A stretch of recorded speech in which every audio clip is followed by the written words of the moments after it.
अस्सलामुअलैकुम, क्या हाल है प्यारे लोगों। मैं हूं आपकी दोस्त, आपकी होस्ट संदर और चैनल वॉइस ऑफ नावल पे आपको खुशामदीद कहते हैं। आपकी खिदमत में फिर से हाजिर है एक नई नावल के साथ जिसका नाम है आतिशे इश्क और इसकी राइटर है जी सईदा। और ये एक शॉर्ट नावल है, तो इसको हम आपके साथ ही रीड करते हैं। तो चलिए, आपको ज़्यादा टाइम नहीं लेते हैं और नावल को स्टार्ट करते हैं। पता नहीं आगा जान मानेंगे या नहीं, वो परेशानी में इधर उधर चहल रही थी। तभी कमरे का दरवाज़ा खुला। लाला क्या हुआ, वो भागती हुई भाई के पास गई। अरे सांस तो लेने दो, आपकी सांस लेने तक मेरी सांसें चली जाएंगी, बोले ना। अरे मेरी बहन, ऐसा हो सकता है तुम नहीं अपने लाला से कुछ कहा और वो पूरा ना करें। रोहान ने इसके हाथ पर हाथ रखते हुए प्यार से कहा, मुझे पता है भाई, इस पूरे जहां में एक आप ही हैं जो मेरी बात का मान रखते हैं। हाँ तो मेरी प्यारी हफ्सा आगा जान तुम्हारे कराची जाने पर मान गए हैं। क्या आप सच कह रही हैं? हाय हाय, मेरा आगे बढ़ने का ख्वाब पूरा हो गया। वो खुशी से चलने लगी। अरे बात तो पूरी सुनो मेरी, बैठो इधर। रोहान ने इसका हाथ पकड़ के वापस बिठाया। तुम इस हवेली की कानून और आगा जान से वाकिफ हो, तुम जानती हो तुम्हें कराची बढ़ने भेजने के हक में मेरे और मोरे के अलावा कोई नहीं है। आगा जान ने इजाज़त दी है तो, लेकिन याद रखना तुम्हारी ज़रा सी गलती पे क्या होगा इसका तुम्हें पता है। रोहान ने फिक्र भरे लहजे में कहा, लाला मैं जानती हूँ, मैं ऐसा कोई काम नहीं करूँगी जिसकी वजह से आगा जान का गज़ब मुझे देखना पड़े। मुझे यकीन है, तुम अब जाओ, तैयारी करो, हम शाम तक निकलेंगे। रोहान कहकर चला गया था। लगता है आज तो ये क्या। अहमद अपने थाने के दूसरे कांस्टेबल के साथ अंदर से आने वाली चीखों पर तबसरा कर रहा था।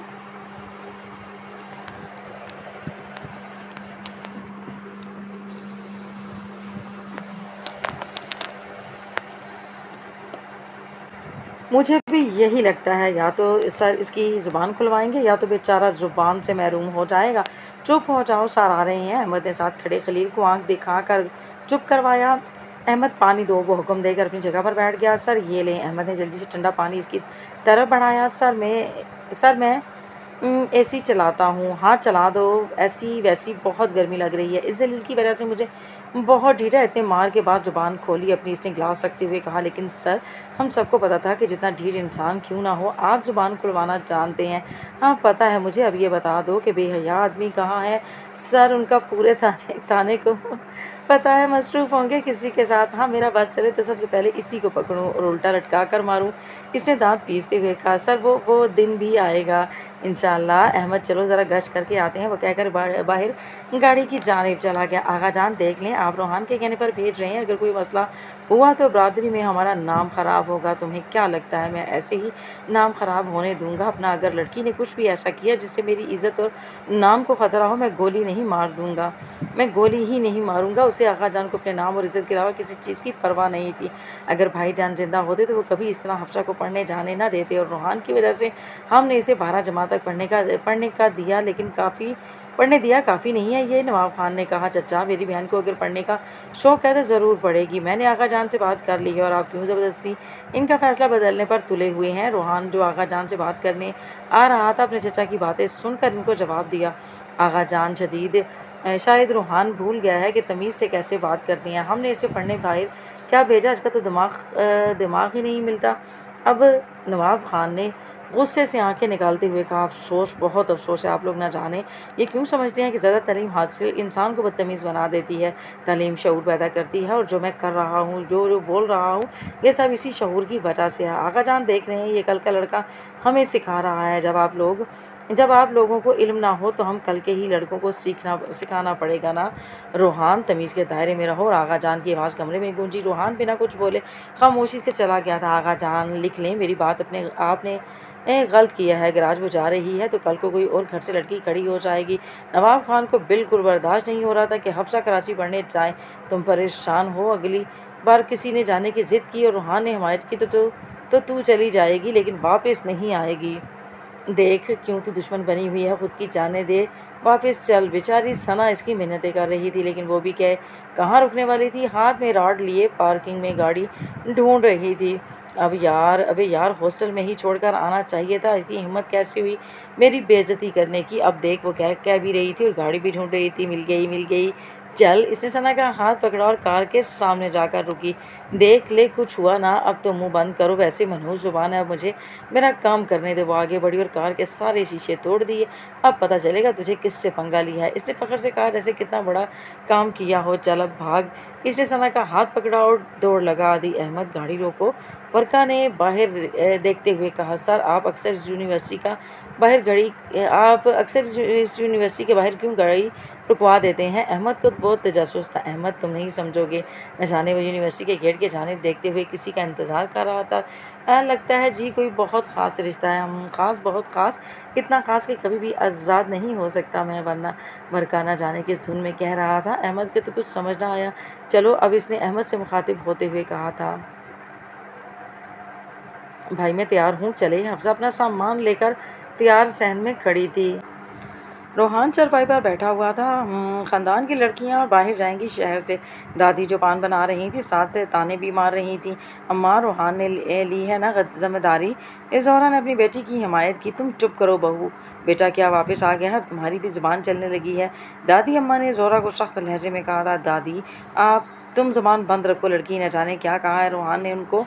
मेरा तो बस चले तो मार डालूंगी। हफ्सा कुछ बोलती, लेकिन दादी अम्मा ने इसे बुरी तरह डांट दिया था। हफ्सा चलो, रोहान नहीं चाहता था दादी को और कुछ बोलने का मौका मिले, इसलिए हफ्सा का हाथ थामकर कार की तरफ चला गया। अम्मा दिखाएं, देख लें कैसे कि अम्मा बेटे हमारे घर के कानून को रौंद रही हैं। शाजिया ने जोहरा की जानिब देखते हुए कहा, हाँ देखो, अगर कुछ करे ये कराची में जिंदा दफना दूँ मैं इसको। दादी को तो बहुत बुखार था। हफ्सा पे जोहरा मोर आप पापी चली जाएं।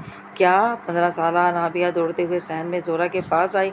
हाँ, अब इस मनहूस की ही कमी थी। दादी अम्मा ने अनाबिया को देखकर कहा था, अम्मा बच्ची का कुछ ख्याल कर लें।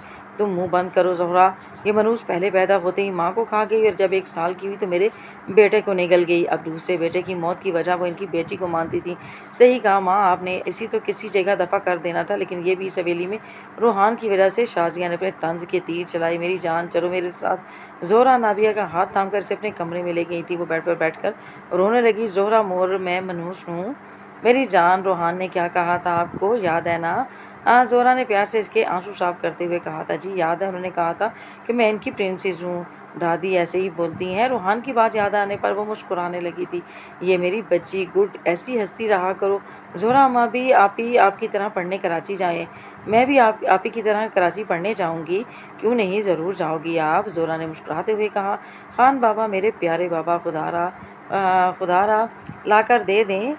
बिया खान बाबा से मिन्नतें करवा रही थी। नाना ना ना बिया बीबी, बिल्कुल नहीं। बड़े साहब ने सख्ती से मना किया है कि आपको बाहर से कोई भी इस तरह की चीज़ लाकर देने से।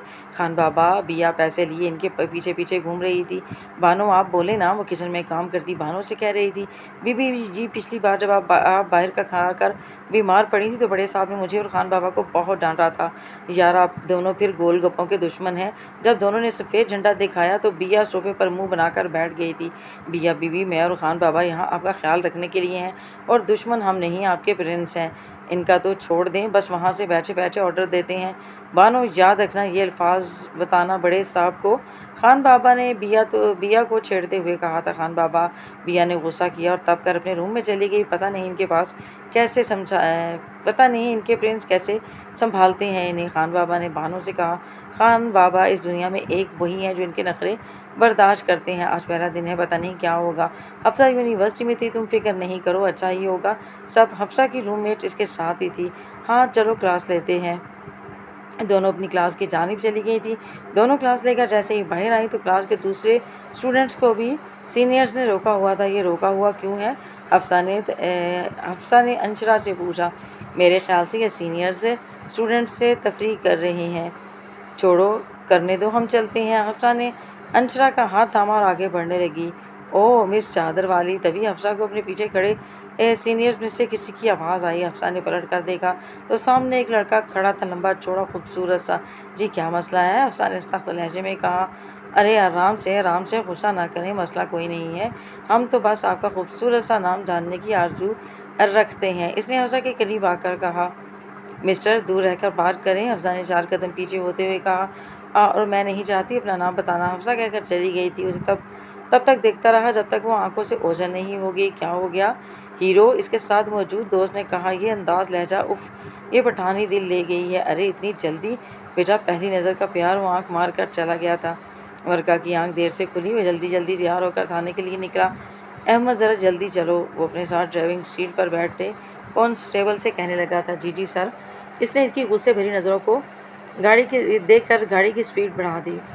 कुछ ही लम्हे गुजरे थे कि अचानक किसी गाड़ी को पीछे से ठोक मारा। कौन बदतमीज़ है? गाड़ी को रुकवा कर गुस्से में उतरा। जो भी है आज तो क्या। वैसे ही सर को देर हो रही थी। अहमद ने दिल ही दिल में खैर मनाई। वो जैसे ही पीछे आया तो देखा बाइक गिरी हुई थी और बाइक चलाने वाला शख्स खड़ा अपनी कपड़े झाड़ रहा था। वो शदीद गुस्से में आगे बढ़ा, लड़के का कॉलर पकड़ लिया। इस लड़के ने सर पर हेलमेट पहना हुआ था। एक पुलिस की गाड़ी को तूने ठोका? हाँ। बाइक नहीं आती चलानी तो क्यों निकलते हुए लेकर मेरे एरिए में मेरी गाड़ी ठोक दी? अब चल तू थाने। वो गुस्से में इस पर बरस रहा था। ये हेलमेट उतार, इसने हुक्म देने वाले अंदाज में कहा। इसने नफ़ी में सर हिलाया। बेटा उतार दे वरना तू जानता नहीं है सर को अगर सर ने उतरवाया ना तो सर हेलमेट के साथ बाहर आ जाएगा। अहमद ने पीछे बोलना ज़रूर समझा लेकिन इसकी आंख दबाने पर खामोश रह गया। तो ये ऐसे नहीं मानेगा। वो तो आगे बढ़ा, इसका हेलमेट पकड़ा और उतारने लगा लेकिन आगे से हेलमेट को पकड़ लिया लेकिन इसकी ताकत ज़्यादा होने की वजह से हेलमेट उतर गया था। ए अल्लाह सर, ये तो लड़की निकली। अहमद की आंखें खुली की खुली रह गई। इसने जैसे ही हेलमेट उतारा तो इसके लंबे बाल खुले हुए से देख कर वहीं साकिन हो गया था। लड़की ये क्या है? तुम चुप करो सर, दिखाएं गलती हो गई, प्लीज़ माफ़ कर दें। वो इसके आगे घुटनों पर बैठ गई थी। अहमद इसकी बाइक और इसको दोनों को डालो गाड़ी में। जी सर। अहमद जैसे इसे पकड़ने के लिए आगे बढ़ा, इसने दौड़ लगा दी। अहमद इसके पीछे भागता लेकिन इसने मना कर दिया। लेकिन वो पैदल है, हम गाड़ी में हैं, हम पकड़ लेंगे सर उससे। अहमद ये बाइक लेने वो आएगी, डालो इसे गाड़ी में और थाने ले चलो। वो अहमद को हुक्म देकर आगे जाकर सीट पर बैठ गया। बानो बानो। खान बाबा की आवाज़ देने पर बानो भागती हुई आई। अरे क्या हो गया खान बाबा? बानो ने हाँफते हुए कहा, मेरी मोटरसाइकिल कहाँ है? आप चलाते हैं, आपको पता होगा। अरे नहीं है, थोड़ी देर पहले थी। खान बाबा को परेशानी लाहक हो गई थी। बिया कहाँ है? अचानक खान बाबा को याद आया, वो वॉक का कहकर गई है थोड़ी देर पहले। अरे बानो बानो, बिया बीबी का ही काम है। खान बाबा तो माथा पकड़कर बैठ गए थे, लेकिन वो क्यों लेकर जाएगी? अरे बदअकल लड़की, तुम्हें इनके शौक़ का नहीं पता। बस दुआ करो खैर खैरियत से वापस आ जाएं इंशाअल्लाह। लड़की क्या, मैं बड़े साहब को बता दूंगा, गलती भी नहीं करना, वो इतनी दूर से आ जाएंगे। हफ्सा चल यार तू जा, मुझे ज़रा काम है, मैं आती हूँ। दोनों क्लास लेकर निकली तो अंशरा काम का कहकर चली गई। हफ्सा कैंटीन की तरफ जा रही थी। मिस ओह चादर वाली मिस। तभी उसे अपने पीछे से आवाज़ आई। मोटर को देखा तो वो पहले दिन वाला लड़का इसकी तरफ आ रहा था। जी बोले? हफ्सा ने सख्त लहजे में कहा था। अरे हर वक्त इतने गुस्से में रहती हैं आप। हफ्सा के सख्त लहजे का इस पर कोई असर नहीं हुआ था। आपको काम क्या है ये बताएं। अरे मुझे कोई काम नहीं है, आपसे बस ऐसे ही आपसे बात करनी थी। दिखाएं मुझे, आपसे कोई और बात नहीं करनी और आज के बाद मेरा रास्ता भी मत रोकिएगा। हफ्सा जाने लगी थी तो आकर हफ्सा के आगे खड़ा हो गया। मैं कोई ठरकी लड़का नहीं हूँ। यहाँ दिखाएं लिखा हुआ है। मुझे बस आपसे बात करनी है, दोस्ती करनी है। उफ, आपको समझ नहीं आती, मुझे आपसे कोई बात नहीं करनी और ना ही कोई दोस्ती करनी है। यहाँ सिर्फ पढ़ने आई हूँ, ये सब करने नहीं है। हफ्सा गुस्से में कहकर आगे बढ़ी थी। अबे यार नाराज़ हो गई ये तो, क्या करूँ? वो बेचारा परेशान हो गया था। तभी कुछ याद आया, लाइब्रेरी की जानिब दौड़ लगा दी। लाइब्रेरी में किसी को तलाश करता इधर उधर देख रहा था। तभी जिसको ढूंढ रहा था सामने बैठी नजर आई। अनाबिया स्कूल का काम कर रही थी। तभी जोहरा रूम में आई। अनाबिया, एक गिफ्ट लेकर आई हूँ मैं तुम्हारे लिए। सच्ची? क्या गिफ्ट है? अनाबिया खुश हो गई थी, देखने के लिए आंखें बंद करती होंगी। कर लिया बंद। अनाबिया ने जल्दी से अपने दोनों हाथ आंखों पर रख लिए थे। जोहरा ने दरवाजे के बाहर खड़े शख्स को अंदर आने को कहा। जोहरा मोर आंखें खोलो। जी खोलो। जी खोलूँ? अनाबिया ने आंखों से हाथ हटाया तो सामने मौजूद इंसान को देखकर इसकी आंखें खुली की खुली रह गईं। वो भागते हुए इसके गले लग गई थी। हाय आप आ गए, मैं कब से इंतज़ार कर रही थी। आप तो आप ही को छोड़ने गए थे, एक तो हफ्ते बाद क्यों आए? वो इसके आते ही शुरू हो गई थी। अरे सांस लेने दो, अगर इजाज़त हो मैं बैठ जाऊँ। इसने बेड की तरफ देखते हुए कहा। अरे हाँ बैठे ना। वो खुद भी इसके साथ बैठ गई थी। तुम लोग बैठो, मैं खाना लेकर आती हूँ। जोरा रोहान के लिए खाना लेने चली गई थी। अब बताएं आप क्यों लगा दी इतनी देर वापस आने में? मुझे कुछ काम था, वो भी करना था, तभी टाइम लग गया। अच्छा ये बताएं मेरे लिए कराची से क्या लेकर आए हैं? उसे मालूम था वो कुछ ना कुछ लाया ही होगा, क्योंकि जब भी वो स्वाद से बाहर जाता था इसके लिए कुछ ना कुछ लेकर ज़रूर आता था। मैं तो नहीं लेकर आया कुछ भी। क्या ऐसा कुछ हो सकता है आप मेरे लिए कुछ नहीं लेकर आए? नाबिया ने मुँह ही बनाकर कहा। हाँ तुम्हें पता है मैं कहीं जाऊँ और तुम्हारे लिए कुछ ना लाऊँ, ऐसा हो सकता है? अच्छा तो देना, क्या लेकर आए हैं? नाबिया ने खुशी से हाथ आगे बढ़ाया। ये लो। रोहान ने एक बॉक्स इसके हाथ पर रख दिया। नाबिया ने इसे खोला तो इसमें बहुत ही प्यारा सा लॉकेट था। ये बहुत प्यारा है। नाबिया ने खुशी से रोहान की जानिब देखा। जी पता है, इसलिए तो लेकर आया हूँ तुम्हारे लिए, आपसे अपने गले में पहन लो और कभी उतारना नहीं। क्यों? नाबिया ने मासूमियत से पूछा। वो इसलिए कि मैं चाहता हूँ जब तुम इसे देखो तो मैं याद आऊँ। आप बहुत बहुत अच्छे हैं। नाबिया इसके सीने से लग गई थी। नाबिया जोरा तभी रोहान का खाना लेकर अंदर आई थी। जी बेटा, मैंने रोहान की चाय के लिए दूध रखा है, चूल्हे पर जाकर देख लो। अच्छा मोर, वो कहकर चली गई थी। रोहान मुझे तुमसे ज़रूरी बात करनी है। जोरा ने खाने का ट्रे रेहान के आगे रखते हुए कहा। जी बोले? मैं सुन रहा हूँ। खान बाबा कहाँ रह गए हैं, अब तक नहीं आई। बानो बार बार बाहर देख रही थी, लेकिन बिया का कुछ अता पता नहीं था, पता नहीं कहाँ हैं। अल्लाह खैर से वापस आ जाएं। खान बाबा भी फिक्रमंद थे। तभी थोड़ी देर बाद बिया अंदर आती हुई दिखाई दी। खान बाबा, बिया बीबी कहाँ चली गई थी आप? खान बाबा तेज़ी से इसके पास गए और पूछा, आपका मुंह क्यों लटका हुआ है और मेरी मोटरसाइकिल कहाँ है? वो खान बाबा वो बिया इधर उधर देख रही थी। इसे समझ नहीं आ रहा था कैसे बोले, बताए क्या? खान बाबा, आपकी मोटरसाइकिल थाने में है। बिया ने एक सांस में कह दिया था। क्या थाने में? लेकिन क्यों? वो मैंने एरिया की पुलिस वाले की गाड़ी ठोक दी थी, वो साथ मुझे भी लेकर जा रहे थे, मैं बाइक छोड़कर भाग गई और बाइक ले गए।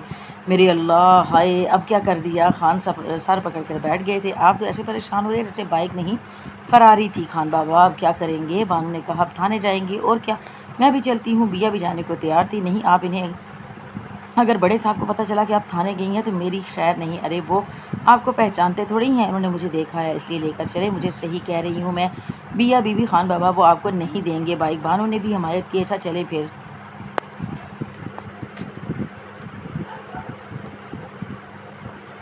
कौन सा पुलिस वाला था? खान बाबा थाने में थे, बिया भी इनके साथ थी, लेकिन मैं उनके पीछे छुप कर खड़ी थी। खान बाबा ने थाने में इधर उधर काम करते पुलिस वालों को देखते हुए बिया से पूछा, वो है जो वहाँ चेयर पर बैठा फाइल पढ़ रहा है? बिया ने फाइल में मसरूफ़ वर्का को देखते हुए कहा, बिया बीबी ये तो देखने में इतना इतना हट्टा कट्टा लग रहा है, मैं क्या बोलूँगा। नहीं नहीं, मैं नहीं कर सकता, मैं नहीं कर सकता, बाहर जा रहा हूँ मैं। खान वापस डर कर पलटने लगा था। क्या कर रहे हैं? बाइक नहीं लेनी। बिया ने वापस इनको पकड़ कर आगे धकेला। अगर मुझे कुछ हुआ ना तो आप जिम्मेदार होंगी। अरे आप क्यों मुझे डरा रहे हैं? चले ना, बिया ने रोने वाला मुंह बनाकर कहा। दोनों वर्का के करीब आए। बिया अभी भी खान बाबा के पीछे ही थी। अस्सलाम वालेकुम। खान बाबा ने वर्का को सलाम किया जो फाइल में मसरूफ़ था। खान बाबा की आवाज़ पर इनकी तरफ मुखातिब हुआ। वालेकुम अस्सलाम। जी बोलें सर। वो सुबह आपने बाइक, खान बाबा से आगे कुछ बोला ही नहीं जा रहा था। जी बाइक। वर्का ने इनकी तरफ देखते हुए कहा, वो सर वो, अरे हटें, आपसे कुछ होता है। बिया बिल्कुल अचानक पीछे से निकली। वर्का इसे देखते ही पहचान गया था। देखिए सर, मुझसे गलती हो गई, बाइक खान बाबा की थी, मैं शौक में लेकर निकल गई थी, प्लीज़ वापस दे दें बाइक। बिया ने मासूमियत से कहा। देखें अब चचा, आपको ख्याल होना चाहिए, अगर मेरी गाड़ी के बजाय ये किसी और की गाड़ी ठोक देती तो क्या होता, आपको अंदाज़ा है? जी सर, मैं जानता हूँ, अब मैं क्या करूँ, इनका सुनती ही नहीं है। तोबा तोबा खान बाबा, आप यहाँ भी शुरू हो गए। बिया ने कमर पर हाथ रखते हुए कहा, देखा बीबी, पुलिस स्टेशन है ये। वर्का ने थोड़ी सख्ती से कहा था। क्या हो गया वर्का साहब?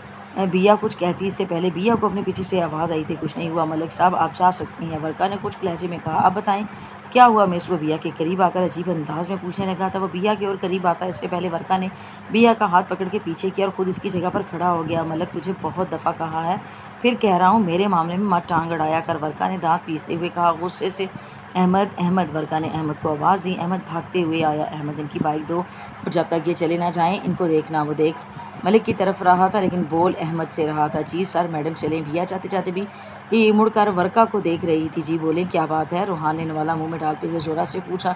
बेटा, यहाँ घर के लोगों से तुम वाकिफ़ हो? ज़ोरा कुछ घबराई हुई थी। अम्मा बोले, क्या बात है? बेटा, मुझे पता है नाबिया बच्ची है, तुमसे बहुत अटैच है, लेकिन बेटा वो बड़ी हो रही है। बेटा तुम, ज़ोरा कुछ कहना चाह रही थी लेकिन अल्फाज नहीं मिल रहे थे। मोरे, मैं समझ गया हूँ आप क्या कहना चाह रही हैं। रूहान ज़ोरा की बात समझ गया था। बेटा तुम समझते हो ना, देखो ना दादी, आगा जान और बाकी सब कैसी कैसी बातें करती हैं। मोरे, आपको लगता है मुझे इनकी बातों की परवाह है? आपको पता है ना, नाबिया ने जब से इस दुनिया में आँख खोली है उसे आप में और हफ्सा के अलावा कोई मोहब्बत के लिए नहीं मिला। लेकिन बेटा मोरे, मैं जानता हूँ, मैं उसे खुद मना नहीं कर सकता, लेकिन मुझे पता है वक्त गुजरने के साथ साथ जैसे जैसे वो बड़ी होगी वो खुद समझ आएगी। रूहान ने ज़ोरा के पास हाथ पे हाथ रखते हुए कहा। अगर तुम कह रहे हो तो ठीक है, लेकिन एक और बात है। बोले बेटा, वो नाबिया बता रही थी इसे जमील अच्छा नहीं लगता। क्या मतलब है मोरे? बेटा वो कह रही थी वो उसे अजीब नज़रों से देखता है। माना वो छोटी है लेकिन औरत है, औरत अपने ऊपर पड़ने वाली हर नज़र पहचान लेती है, कौन किस नज़र से देख रहा है। ठीक कहा आपने, इसे जमील को तो मैं देख लूँगा। मैं चाय ले आई। तभी नाबिया हाथ में ट्रे लिए अंदर आई। अरे ज़बरदस्त, मैंने तुम्हारे हाथ की चाय को बहुत मिस किया। रूहान ने कप लेते हुए कहा। मैं यहाँ बैठ जाऊँ? अंशरा किताब खोले पढ़ने में मसरूफ़ थी, तभी उसे आवाज़ आई। उसने नज़र उठाकर देखा तो वो पहले दिन वाला लड़का खड़ा था। जी बैठ जाएँ। अंशरा फिर पढ़ाई में मसरूफ़ हो गई थी। सुने अंशरा, मैं आपसे कुछ बात करने आया हूँ। मुझसे? जी आपसे। इसने कहा। जी बोलें। अंशरा इसके जनाब मुखातिब हुई। वो आपकी दोस्त जो है ना, वो जो चादर में होती हैं, इसे नाम मालूम नहीं था, तभी हुलिया बता रहा था। जी वो मेरी दोस्त हफ्सा है। जी वही, मैं इसके बारे में पूछना चाहता हूँ। मगर क्यों? देखा मुझे देखिए, मुझे गलत मत समझिएगा, मैं घुमा कर बात करने का आदी नहीं हूँ। मुझे आपकी दोस्त मतलब हफ्सा पसंद है, लेकिन मुझे ये समझ नहीं आती वो सबसे बिल्कुल अलग रहती है। मैंने अब तक आपके अलावा किसी के साथ नहीं देखा। देखें मिस्टर, आप पसंद करते हैं उसे, ये आपके लिए अच्छा है, लेकिन इसके लिए नहीं। आपको पता भी है वो किस फैमिली से ताल्लुक़ रखती है। देखें, मुझे कोई फ़र्क नहीं पड़ता किस फैमिली से है, मुझे बस वो पसंद है। आपने ये बात मुझे बता दी, लेकिन इसे मत बताइएगा। वो सवाल से सिर्फ यहाँ पढ़ने आई है, वो भी घर वालों के खिलाफ अपने भाई की वजह से। आप इसका पीछा छोड़ दें, आपको तो कुछ नहीं होगा, लेकिन इससे बहुत कुछ हो जाएगा। अंशरा साफ साफ कहकर उठकर चली गई थी। ऐसी भी क्या बात है कि मैं भी, ये भी इससे खौफज़दा है। इसे कुछ भी समझ नहीं आ रहा था। हफ्सा बैठी रूम में पढ़ रही थी, लेकिन अंशरा किसी सोच में गुम थी। क्या हो गया मैडम? हफ्सा की नज़र किताब पर थी, लेकिन बात वो अंशरा से कर रही थी। हफ्सा यार, एक बात मुझे परेशान कर रही है, समझ नहीं आ रहा बताऊँ या नहीं। अंशरा को इस तरह परेशान देखकर हफ्सा किताब बंद करके मुकम्मल इसकी जानिब मुतवज्जो हुई थी। क्या बात है, क्या बताऊँ? अफ़सा यार, वो पहले दिन वाला लड़का याद है? अंशरा ने इसे याद दिलाते हुए कहा, हाँ याद है। क्या हुआ? अफ़सा को कुछ गड़बड़ लगी। यार, वो आज मेरे पास आया था, वो कह रहा था वो पसंद करता है तुम्हें। क्या कह रही हो? मैं सच कह रही हूँ, इसलिए आगे पीछे घूमता है। तुम बस दूर रहना, इसे तुम्हें पता है ना अपनी फैमिली का। अंशरा ने इसे खबरदार किया। क्या हुआ? क्या हुआ? मिली बाइक जैसी। खान बाबा और बिया घर आए तो बानो ने पूछा, अरे सांस लेने दो बानो। खान बाबा ने सोफे पर बैठते हुए कहा, अच्छा मैं पानी लेकर आती हूँ। बानो ने दोनों को पानी दिया। आप बताएं। अरे बानो, मिल गई। खान बाबा की बाइक आराम से दे दी उन्होंने। आप ऐसे ही डरते हैं बिया बीबी। वो दूसरा अफसर बीच में आ गया, वरना तू तो इतने आराम से नहीं देता। वो पुलिस ऑफिसर। अच्छा बिया बीबी, वो बड़े साहब का बार बार फ़ोन आ रहा था। क्या बानो? बानो, आप मुझे अब बता रही हैं मालिक आपने फ़ोन उठाया था? बिया फ़ोन का सुनकर परेशान हो गई थी। नहीं नहीं, मैंने नहीं उठाया। आपको पता है मुझसे झूठ नहीं बोला जाता। अगर मैं उठा लेती तो सच बोल देती। अल्लाह बानो, क्या किया तुमने? खान बाबा को भी बानो पे गुस्सा आ रहा था, जबकि बिया भागती हुई रूम में गई, फ़ोन उठाया और जल्दी से नंबर मिलाया। पहली बेल पर ही कॉल उठा ली गई थी। कहाँ थी तुम? कब से फ़ोन कर रहा था मैं। दूसरी जानब से सख्त लहजे में कहा गया था, अरे वो मैं खान बाबा के साथ खाने का सामान लेने चली गई थी और फ़ोन घर पर भूल गई थी।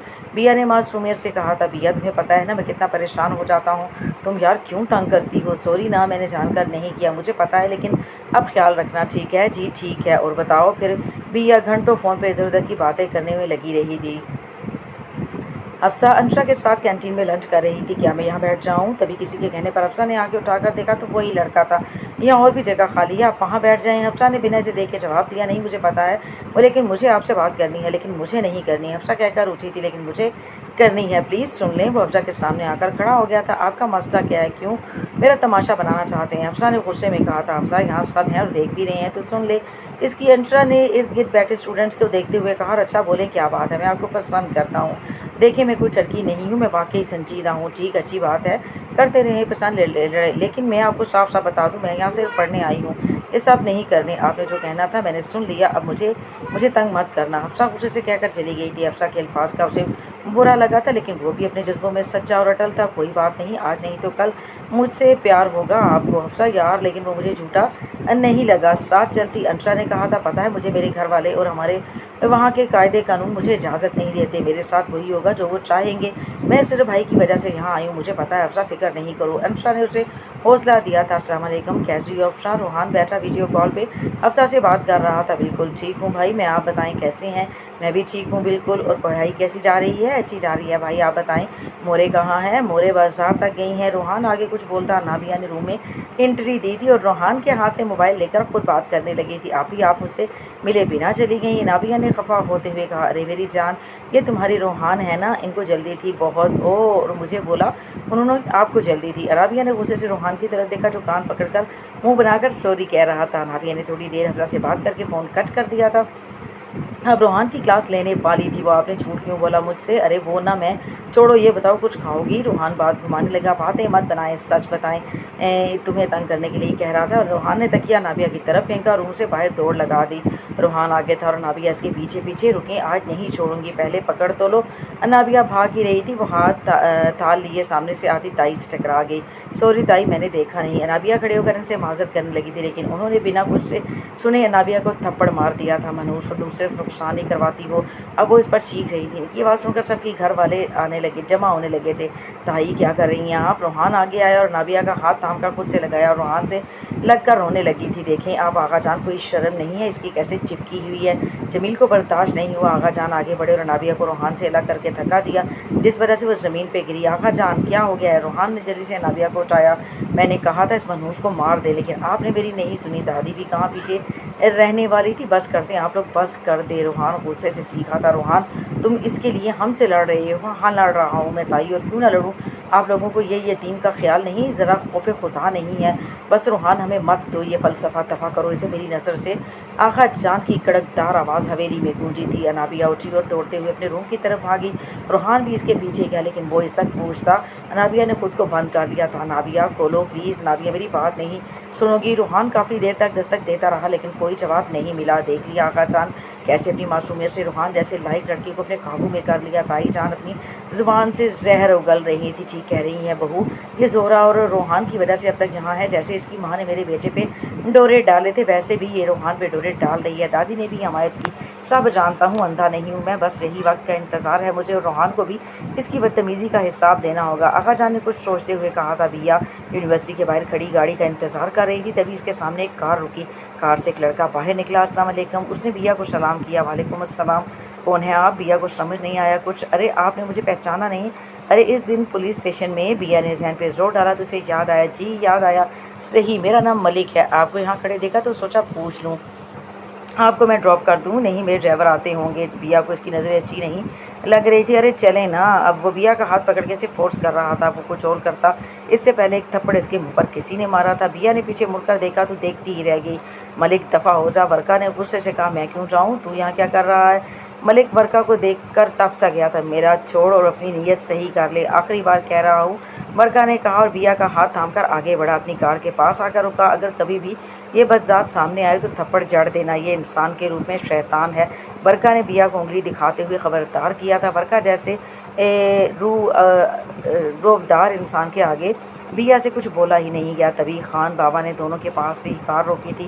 कार को रुकता देकर वर्का ने गेट खोला, बिया को अंदर बिठाया और ख़ुद कार की विंडो से खान बाबा को कहा, बाबा जी वक्त पे लेने आया करे इसे। वर्का कहकर अपनी कार में बैठा और चला गया। बिया बीबी का क्या हुआ?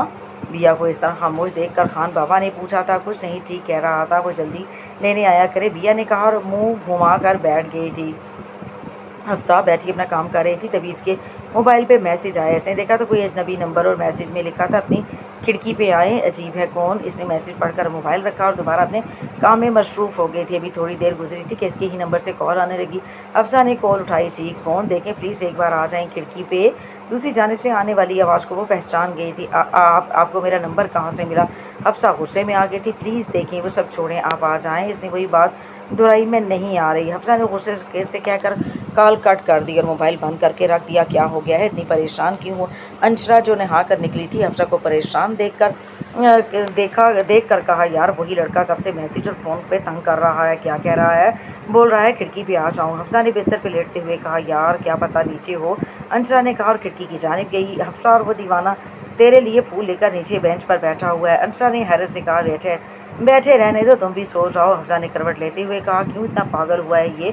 हफ्सा के दिल में बार बार सवाल उठ रहा था। हफ्सा काफ़ी देर तक करवटें बदलती रही, बार बार इसी का ख्याल आ रहा था। इसने उठकर अंशरा को देखा, वो सो रही थी। वो खामोशी से उठी और खिड़की की जानिब गई तो देखा वो दीवाना बेंच पर सर टिकाकर बैठा था। हफ्सा को खिड़की पे देखकर वो खड़ा हो गया। हफ्सा ने इसके हाथ में देखा तो फूल था और इसकी आंखें सूजी हुई थी, जैसे रोया हो। हफ्सा के दिल को कुछ हुआ, लेकिन जहन में आगा जान का ख्याल आते ही वहाँ से हटी और बिस्तर पर आकर लेट गई। सोने की बहुत कोशिश की, लेकिन जहन बार बार इसकी जानिब जा रहा था। हफ्सा इंट्रा यूनिवर्सिटी जाने के लिए नीचे आई तो बेंच पे फूल रखे हुए थे। हफ्सा ने फूलों को देखा, फिर जाकर उठाया और ऊपर आकर अपने रूम में रख दिया। खैरियत तो है? अंशरा को इसकी इस हरकत पर हैरत हुई। अब किसी के जज्बों को इतना ठेस पहुंचाना अच्छा नहीं है, हफ्सा ने कहा और मुस्कुराकर आगे बढ़ गई। हफ्सा इंशरा के जाने के बाद वो जहाँ छुपा था बाहर निकला। शुक्र है कुछ असर हुआ मेरी मेहनत का। अम्मा यार दिन से अंदर है, बाहर ही नहीं आ रही हैं। रूहान बेचारा दिन से नाबिया के लिए परेशान था। वो जोरा के कमरे में इधर उधर टहल रहा था, कुछ खाया भी नहीं है इसने।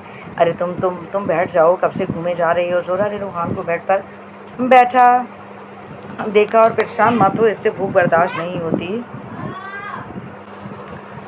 जाओ उसे बाहर लेकर आ जाओ रूम से, अब आ जाएगी वो। रूहान उठकर नाबिया के रूम की तरफ गया। नाबिया कितने चक्कर लगा चुका हूँ, जाओ बाहर आ जाओ, बाहर मेरी प्रिंसेस, भूख नहीं लगी है, मैं तो बाहर जा रहा हूँ डिनर पे। रोहान दरवाजे पर दस्तक देते हुए ऊंची आवाज़ में कहा। थोड़ी ही देर गुजरी थी कि दरवाज़ा खुला।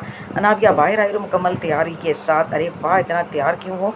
रोहान ने ब्लैक ड्रेस में सामने खड़ी मासूम सी अनाबिया से पूछा। आप अकेले नहीं जाएंगी ना? मैं भी जाऊँगी, अनाबिया ने रोहान का हाथ थाम कर कहा। हाँ हाँ चलो फिर। रोहान ने भी इसका हाथ थामा और चल दिया। डिनर की वजह से अनाबिया को मूड अच्छा हो गया था। फिर रोहान उसे शॉपिंग पे ले गया था। नाबिया को खुशी हो रही थी, चीज़ें खरीद रही थी। नाबिया चूड़ियों की दुकान पे रुकी। इसने चूड़ियाँ पसंद की। नाप के लिए दुकान वाले ने नाबिया के हाथ में चूड़ियाँ डालना चाहीं। भाई मैं खुद पहना दूंगा, आप मुझे दे दो। रोहान ने खुद ही इसके दोनों हाथों में खाली चूड़ियाँ पहनाई थी। आपने उसे मना क्यों किया? क्योंकि मुझे बिल्कुल भी नहीं पसंद तुम्हें कोई टच करे, रोहान ने साथ चलते हुए जवाब दिया। मतलब क्यों? नाबिया को समझ नहीं आया। अपने छोटे से जहन में इतना ज़ोर मत डालो, बड़ी हो जाओगी तो समझ जाओगी, रोहान ने मुस्कुराते हुए कहा। वो बिस्तर पे बैठा काम कर रहा था। काम से फारिग होकर सोने के लिए लेटा, लेकिन नींद आंखों से बहुत दूर थी। इसलिए साइड टेबल के दराज से एक तस्वीर निकाली। कितना दूर चली गई हो ना तुम, मेरे जहन, मेरे ख्यालों में, मेरे काम में, मेरे दिल में। मैं तो बस तुम ही तुम हो, मेरे पास नहीं हो। मुझे इस दिन का इंतज़ार है जिस दिन मैं तुम्हारे पास होऊंगा। नहीं हो के भी मुझे दिखाई देती हो, जाने के बाद भी तंग करती हो। बोल इसके लब रहे थे और इसकी आंखें और दिल बोल रहा था। तभी कमरे का दरवाज़ा खुला और इसके भाई अंदर आए। भाई को अंदर आता देखकर इसे जल्दी से तस्वीरें छुपा ली और आंसू साफ करके उठ के बैठ गया। भाई आप आ जाएं, बैठें। वो आकर इसके साथ बेड पर बैठ गया था। खैरियत? ये तो मुझे पूछना चाहिए। आंखें लाल हैं तो फिर रो रहा था ना? क्यों क्यों तू खुद को इतनी तकलीफ देता है? इसके भाई साहब जानते थे, भाई जब जिस्म का एक हिस्सा कट के अलग हो जाए ना तो उसके कटे हुए हिस्से पे तकलीफ होती है। यही कुछ हाल मेरे दिल का है। मुझे पता है, लेकिन तू आगे बढ़। अम्मी ने कितनी बार कहा है रिश्ते का, लेकिन तू मानता ही नहीं। किसी दूसरी लड़की का सोच तो सही भाई, इसे सोचने से फुर्सत ही नहीं मिलती तो कैसे मैं किसी और को सोचूं? आप जानते हैं ना मेरी पहली मोहब्बत नहीं इश्क थी वो, और मैं खुद को किसी और के साथ सोचकर इससे बेवफाई नहीं कर सकता। वो हमेशा कहती थी छोड़ तो नहीं दोगे ना, वो बेवफाई तो नहीं करोगे। जब मैंने इसके रहते हुए इससे बेवफाई नहीं की तो इसके जाने के बाद कैसे करूँ? वो कह भी रहा था और साथ आंखों से अश्क भी बह रहे थे। भाई को रोते देख उन्होंने इसे गले से लगा लिया था। काश कि मेरे पास तेरे दर्द की दवा होती। हफ्सा घास पे बैठी अपना काम कर रही थी, तभी किसी ने इसे पुकारा। हफ्सा हफ्सा हफ्सा से नज़रें उठाकर देखा तो वही लड़का था। क्या मैं यहाँ बैठ जाऊँ? जी कोई काम है? हफ्सा ने नॉर्मल से अंदाज में कहा। नहीं, वो आपका शुक्रिया कहना था। किस लिए? मेरे फूलों को कबूल करने के लिए। जी वो आपको कैसे पता चला? हफ्सा ने घबराते हुए पूछा था। मैं गया नहीं था, वहीं था। अच्छा, हफ्सा ने हल्की आवाज़ में कहा। वैसे आपका नाम क्या है? आपको मेरा नाम नहीं पता? हफ्सा ने सवाल पे इससे हैरत हुई। जी नहीं पता है मुझे, मतलब कब से आपके पीछे पड़ा हूँ, आपको मेरा नाम ही पता? अरे सच नहीं पता? अच्छा, मेरा नाम बरका है, मेरा लास्ट सेमेस्टर है, अब पेपर होंगे, इसके बाद खैराबाद कहना होगा। इसने यूनिवर्सिटी को देखते हुए कहा। अच्छा, आप मुझे बताएं अपने बारे में। आप मुझसे इतना भागती क्यों हैं? मैं क्या बताऊं? अब हफ्सा घबरा रही थी। आप घबरा क्यों रही हैं? जैसे मैंने बताया है ना अपने बारे में, आप भी बता सकती हैं, लेकिन अगर आप कंफर्टेबल नहीं हैं तो कोई बात नहीं।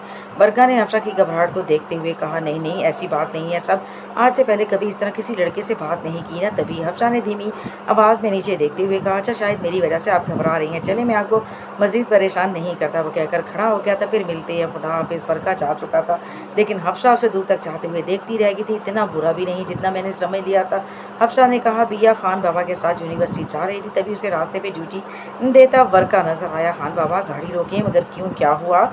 खान बाबा को समझ नहीं आया। अरे रुके ना, बिया ने वही बात कही। खान बाबा ने गाड़ी रोक दी।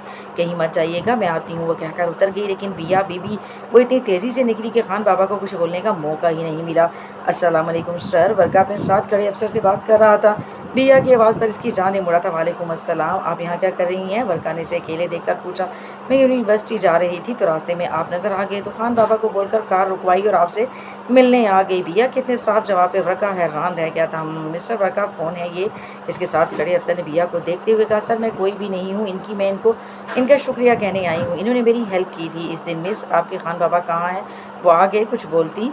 वर्का ने इसकी बात काटते हुए खान बाबा का पूछने लगा। वो वहाँ है, बिया ने कार की तरफ इशारा करते हुए कहा।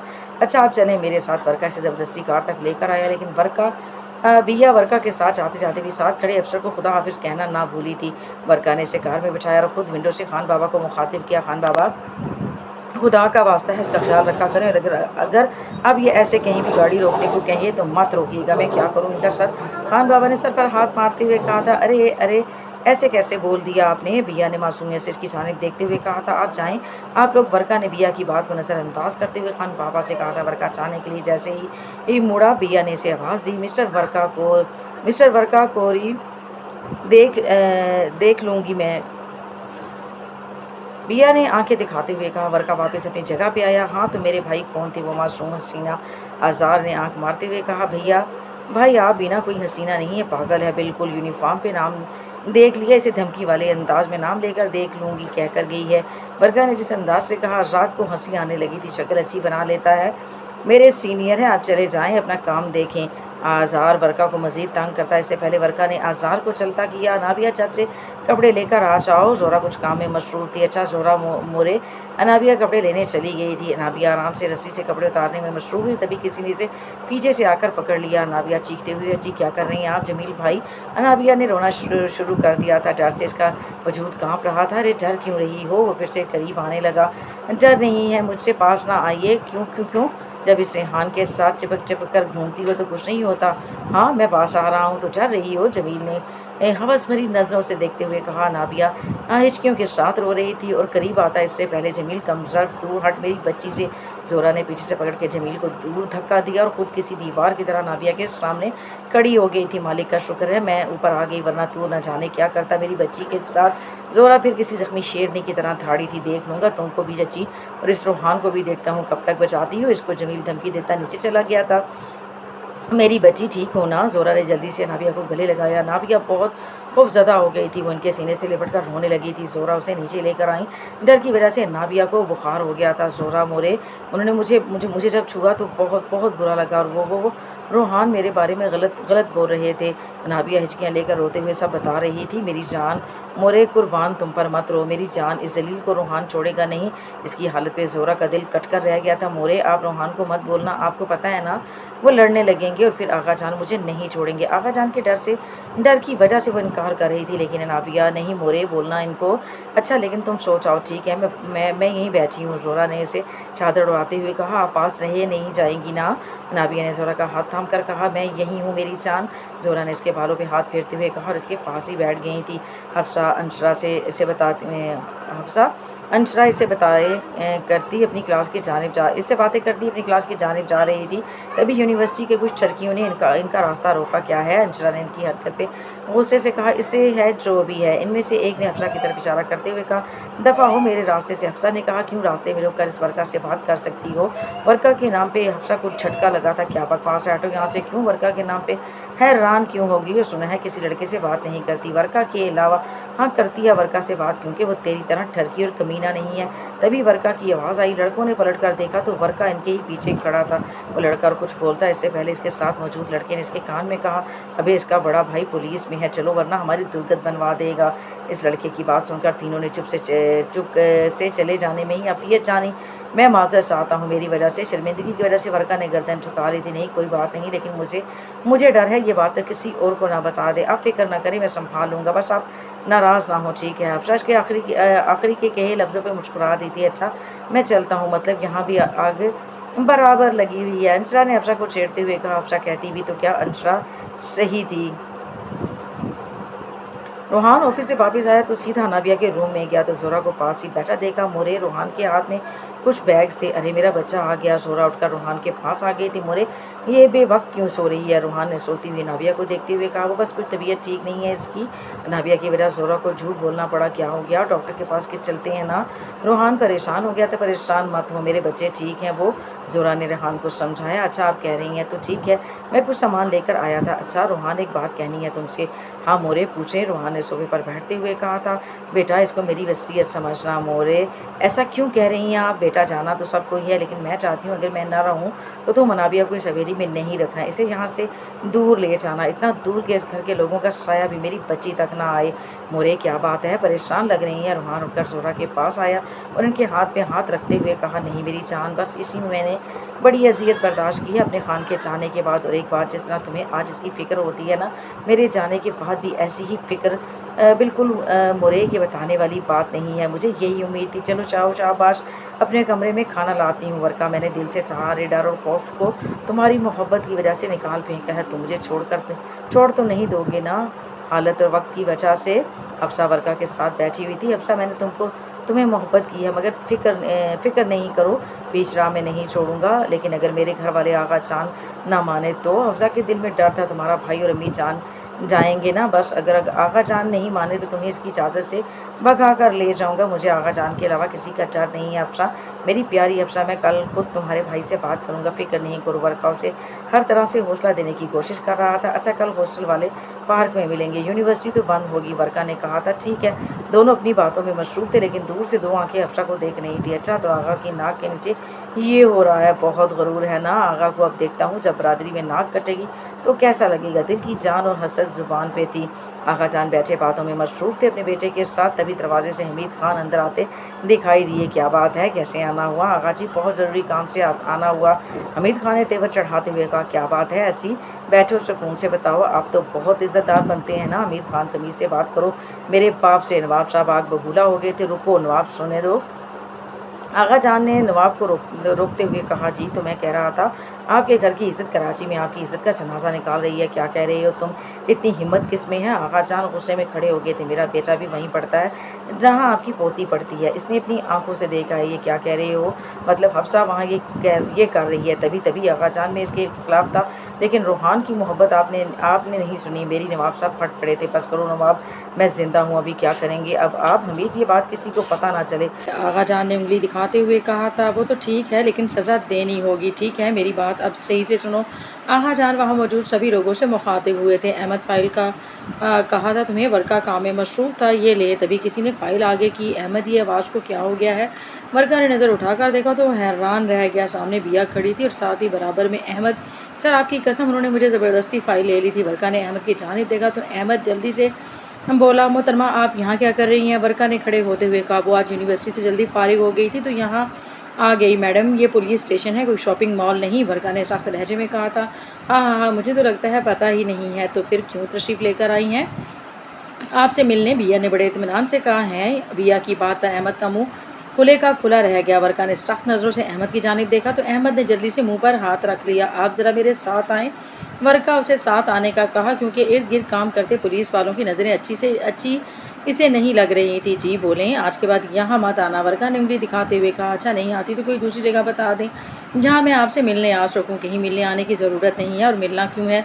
वर्का को अपने सामने खड़ी वो लड़की समझ नहीं आ रही थी। अरे यार, आप समझते ही नहीं और मुझे समझना भी नहीं। वर्का ने बिया की बात काटते हुए कहा और चला गया। उफ, बहुत अकड़ू है ये। वर्का अगर भाई नहीं माने तो? हफ्सा के चेहरे से इसकी परेशानी याद थी। हफ्सा, ठीक होगा सब, तुम कॉल करो। अच्छा, हफ्सा ने रोहान को कॉल लगाई। दूसरी बेल पे कॉल उठा ली गई थी। अस्सलाम वालेकुम भाई। वालेकुम अस्सलाम। कैसी हो हफ्सा? मैं बिल्कुल ठीक हूँ भाई, आप कैसे हैं? मैं भी ठीक हूँ। बताओ। और भाई, मैंने आपको एक ज़रूरी बात बताने के लिए कॉल किया। अच्छा बताओ, मैं सुन रहा हूँ। भाई वो यूनिवर्सिटी का एक लड़का है। हफ्सा घबरा रही थी। अच्छा बताओ आगे। भाई, वो मुझे पसंद करता है। तुम? भाई, वो मैं भी करती हूँ। वर्का नाम है उसका। हफ्सा आगे कुछ बोलती, लेकिन इसके अल्फाज मुंह में ही रह गए थे। क्यों? चार लड़के मुंह पर निकाब किए, हाथों में गन लिए, दोनों के सामने आ गए थे। घबराहट की वजह से हफ्सा के हाथ से मोबाइल गिर गया था। कौन हो तुम लोग? वर्का आगे बढ़ी। तुम दोनों की मौत। हफ्सा रूहान को वहाँ की जाने वाली बातें सुनाई दे रही थी। वो चीख रहा था। फ़ोन पे क्या बकवास है ये? हफ्सा ने कहा। बहुत शौक है ना मोहब्बत का और बरादरी में इज़्ज़त का जनाजा निकलने का। आप देख तो रहे, इनमें से एक लड़का हफ्सा की जानिब बढ़ा था। दूर रहो इससे। वर्का आगे बढ़ा, लेकिन तीन लड़कों ने इसे पीछे से पकड़ लिया। मैं कहता हूँ छोड़ो मुझे। वर्का चीख रहा था। अरे अरे, मदद करो कोई। हफ्सा ने दूर खड़े लोगों की जानिब देखते हुए कहा। लेकिन लोगों को तो सांप सूंघ गया था। कुछ अगर हुआ ना तो इसे मैं जान ले लूँगा तुम लोगों की। छोड़ दो मुझे। वर्का किसी ज़ख्मी शेर की तरह चीख रहा था। अब देखो तो इसने गन हफ्सा के माथे पर रखी। हफ्सा, छोड़ो मेरी हफ्सा को। हफ्सा, वर्का चीख रहा था। उसे खोने की डर की वजह से आंखों से आंसू बह रहे थे। वर्का, हफ्सा रो रही थी। प्लीज़ छोड़ दो मुझे। हफ्सा कदम पीछे ले रही थी। तभी हवा में गोली चलने की आवाज़ आई। बस एक निकली और हफ्सा खून से लत पर ज़मीन पर गिरी पड़ी थी। हफ्सा, वर्का को लगा जैसे क़यामत आ गई। इसकी आंखों के सामने इसकी मोहब्बत को मार दिया गया। लोग इर्द गिर्द खड़े तमाशा देख रहे थे। गोली चलाने वाले ने इशारा किया तो उन्होंने वर्का को छोड़ा और वर्का भागता हुआ हफ्सा के पास गया और इसके बेजान वजूद को गोद में लिया। मेरी जान, वर्का की जान, मेरी हफ्सा, उठो ना उठो तो तुम नहीं जा सकती हफ्सा। वर्का की चीख से पूरा पार गूंज रहा था। दूसरी जान पर रूहान कान से फ़ोन लगाए ज़मीन पर बैठता चला गया। वो अपनी जगह जम सा गया था। हफ्सा, वर्का अभी हफ्सा को देख ही रहा था तब दो गोलियां इसकी पीठ पे लगीं। वो भी वही हफ्सा के हाथ में ही हाथ थामे गिर गया। आंखों के सामने हफ्सा के चेहरा खून से ढका हुआ था। दर्द की वजह से वर्का की आंखें लाल हो रही थी, आंखों से आंसू जारी थे। हफ्सा हफ्सा आखिरी अल्फाज अदा हुए और आंखें बंद हो गईं और वो चारों दरिंदे दो मासूम लोगों को मौत की नींद सुलाकर चले गए थे। रूहान उठा और आगा जान के रूम में गया। तमीज़ नहीं है रूहान क्या? रूहान को बिना दस्तक के अंदर आता देखकर दादी भड़क गई थी। चुप, बिल्कुल चुप। रूहान की आंखें गुस्से से लाल हो रही थी और बहन का दर्द आंखों में नजर आ रहा था। रूहान, आगा जान चीखे थे। क्या रूहान? हाँ क्या रूहान? मिल गया सुकून, पड़ गई ठंड दिल में। रूहान दर्द और गुस्से से पागल हो रहा था। रूहान की आवाज़ सुनकर सब आगा चांद के कमरे में आ गए थे। रूहान, क्या बदतमीज़ी है ये? किस लहजे में बोल रहे हो? क्यों मुझे भी मरवाओगे आप? हाँ, रूहान के अल्फाज पे सब हैरान रह गए थे। रूहान, आगा हैं, होश में रहो। नवाब खान आगे बढ़े थे। चुप, बिल्कुल चुप। नवाब खान नहीं है कोई आगा, समझ आई? ये खुदा बनते हैं। रूहान, क्या हो गया मेरे बच्चे? ऐसे क्यों बोल रहे हो? जोरा का दिल बैठा चाह रहा था। मोरे मोरे मुझे माफ़ कर देना, मैं अपनी बहन की हिफाजत नहीं कर सका। रूहान ने जोरा के कंधे पर हाथ रखते हुए कहा। क्या हुआ मेरी अफसा को? बोलो रूहान। मोरे, ये आदमी जो इंसान के रूप में दरिंदा है, इसने अपनी पोती, आपकी बेटी और मेरी बहन को मार डाला। और पता है क्यों?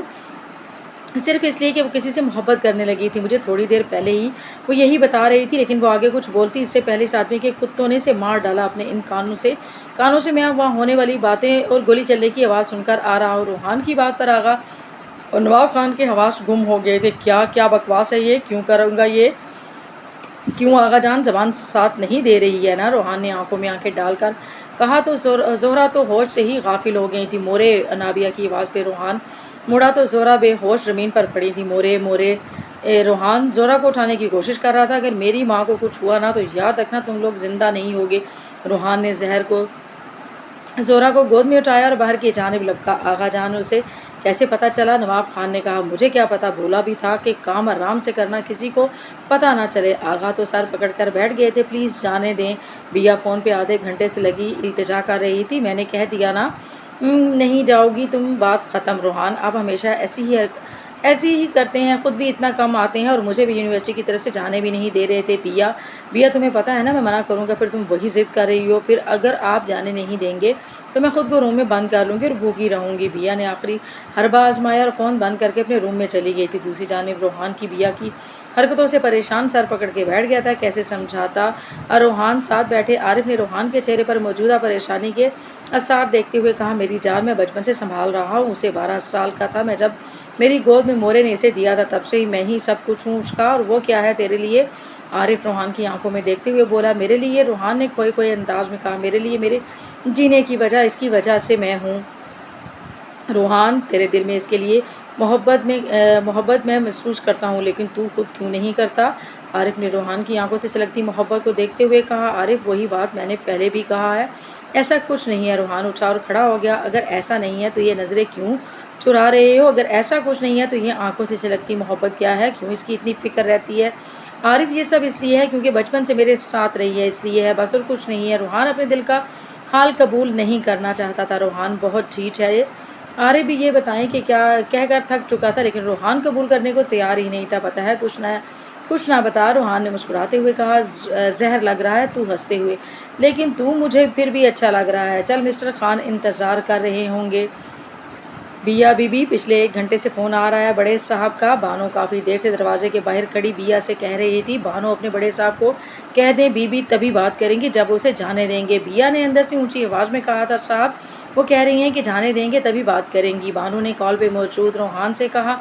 उफ, बहुत तंग करती है ये। अच्छा, आप इसे बोलें चली जाए। रूहान ने भी हार मान ली थी और ये भी कह दिया था कि अभी मसरूफ़ हूँ, जब फ्री हूँगा तो ख़ुद कॉल करूँगा और बानो ख्याल से सब देख लेगा। ठीक है बड़े साहब, खुदा हाफिज़। बिया बीवी जल्दी दरवाज़ा खोले। बड़े साहब ने इजाज़त दे दी है। बानो के अल्फाज ख़त्म हुए और बिया ने दरवाज़ा खोला। हाय हद है बीबी जी, डरा ही दिया। बानो, डरना छोड़ो और चलो मेरी मदद करो। बिया उसे पकड़ के रूम में ले आई थी। रूहान अस्पताल के रूम के बाहर चक्कर लगा रहा था। रूहान, आप परेशान नहीं हो, मोरे ठीक हो जाएंगी। अनाबिया से रूहान की परेशानी देखी नहीं जा रही थी। बिया, मैं कैसे ना हूँ परेशान, मेरी बहन नहीं रही, मेरी माँ ज़िंदगी की मौत की जंग लड़ रही है। रूहान सर पकड़ के फर्श पर बैठ गया। रूहान, अनाबिया ने आगे बढ़कर रूहान के आंसू साफ किए। मैं टूट गया हूँ पूरी तरह, मेरी हिम्मत भी नहीं है। कैसे मैं अपनी बहन की लाश को देखूंगा? रूहान, हौसला रखें। रूहान, क्या हो गया मेरे भाई? तभी आरिफ भी रूहान के पास आया। मेरे भाई। रूहान आरिफ के गले लगकर फूट फूट कर रोने लगा।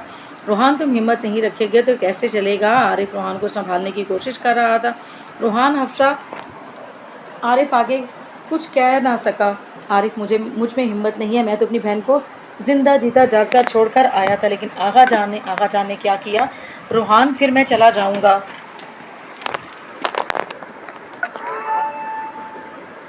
रूहान फिर मैं चला जाऊंगा। रूहान आरब भाई ठीक कह रहे हैं, इन्हें जाने दें। नाबिया ने कहा ठीक है तू चला जा। नाबिया रूहान का ख्याल रखना।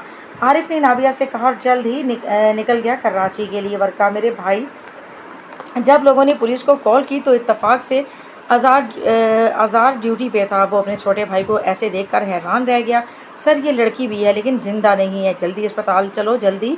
आज़ाद ने वर्का को उठाया और जल्दी अस्पताल की जानिब रवाना हुआ। दोनों को अस्पताल ले जाया गया तो मालूम हुआ लड़की वहीं मर गई थी लेकिन वर्का ज़िंदा है। डॉक्टर कुछ भी करें मेरे भाई को बचा लें, आज़ाद ने इल्तिजा करते हुए कहा था। लेकिन हालत नाजुक है, मैं अपनी पूरी कोशिश करूंगा। डॉक्टर कहकर चले गए थे। अहमद वो लड़की कौन है साहब। मैंने बताया है कि साहब वो वर्का की यूनिवर्सिटी में ही पढ़ती है। क्या नाम है उसका, कहीं हफ्सा तो नहीं। आज़ार को सब पता था। जी सर मेरे मालिक ये क्या हो गया, मेरा भाई कैसे इस दर्द को बर्दाश्त करेगा। आज़ाद तो सर पकड़ के बैठ गया था। इसके घर से कोई आया नहीं था साहब। लड़की यहाँ नहीं रहती, सवाद से है। अहमद ने बताया। हफ्सा तभी एक लड़की परेशानी से भागती हुई आई थी।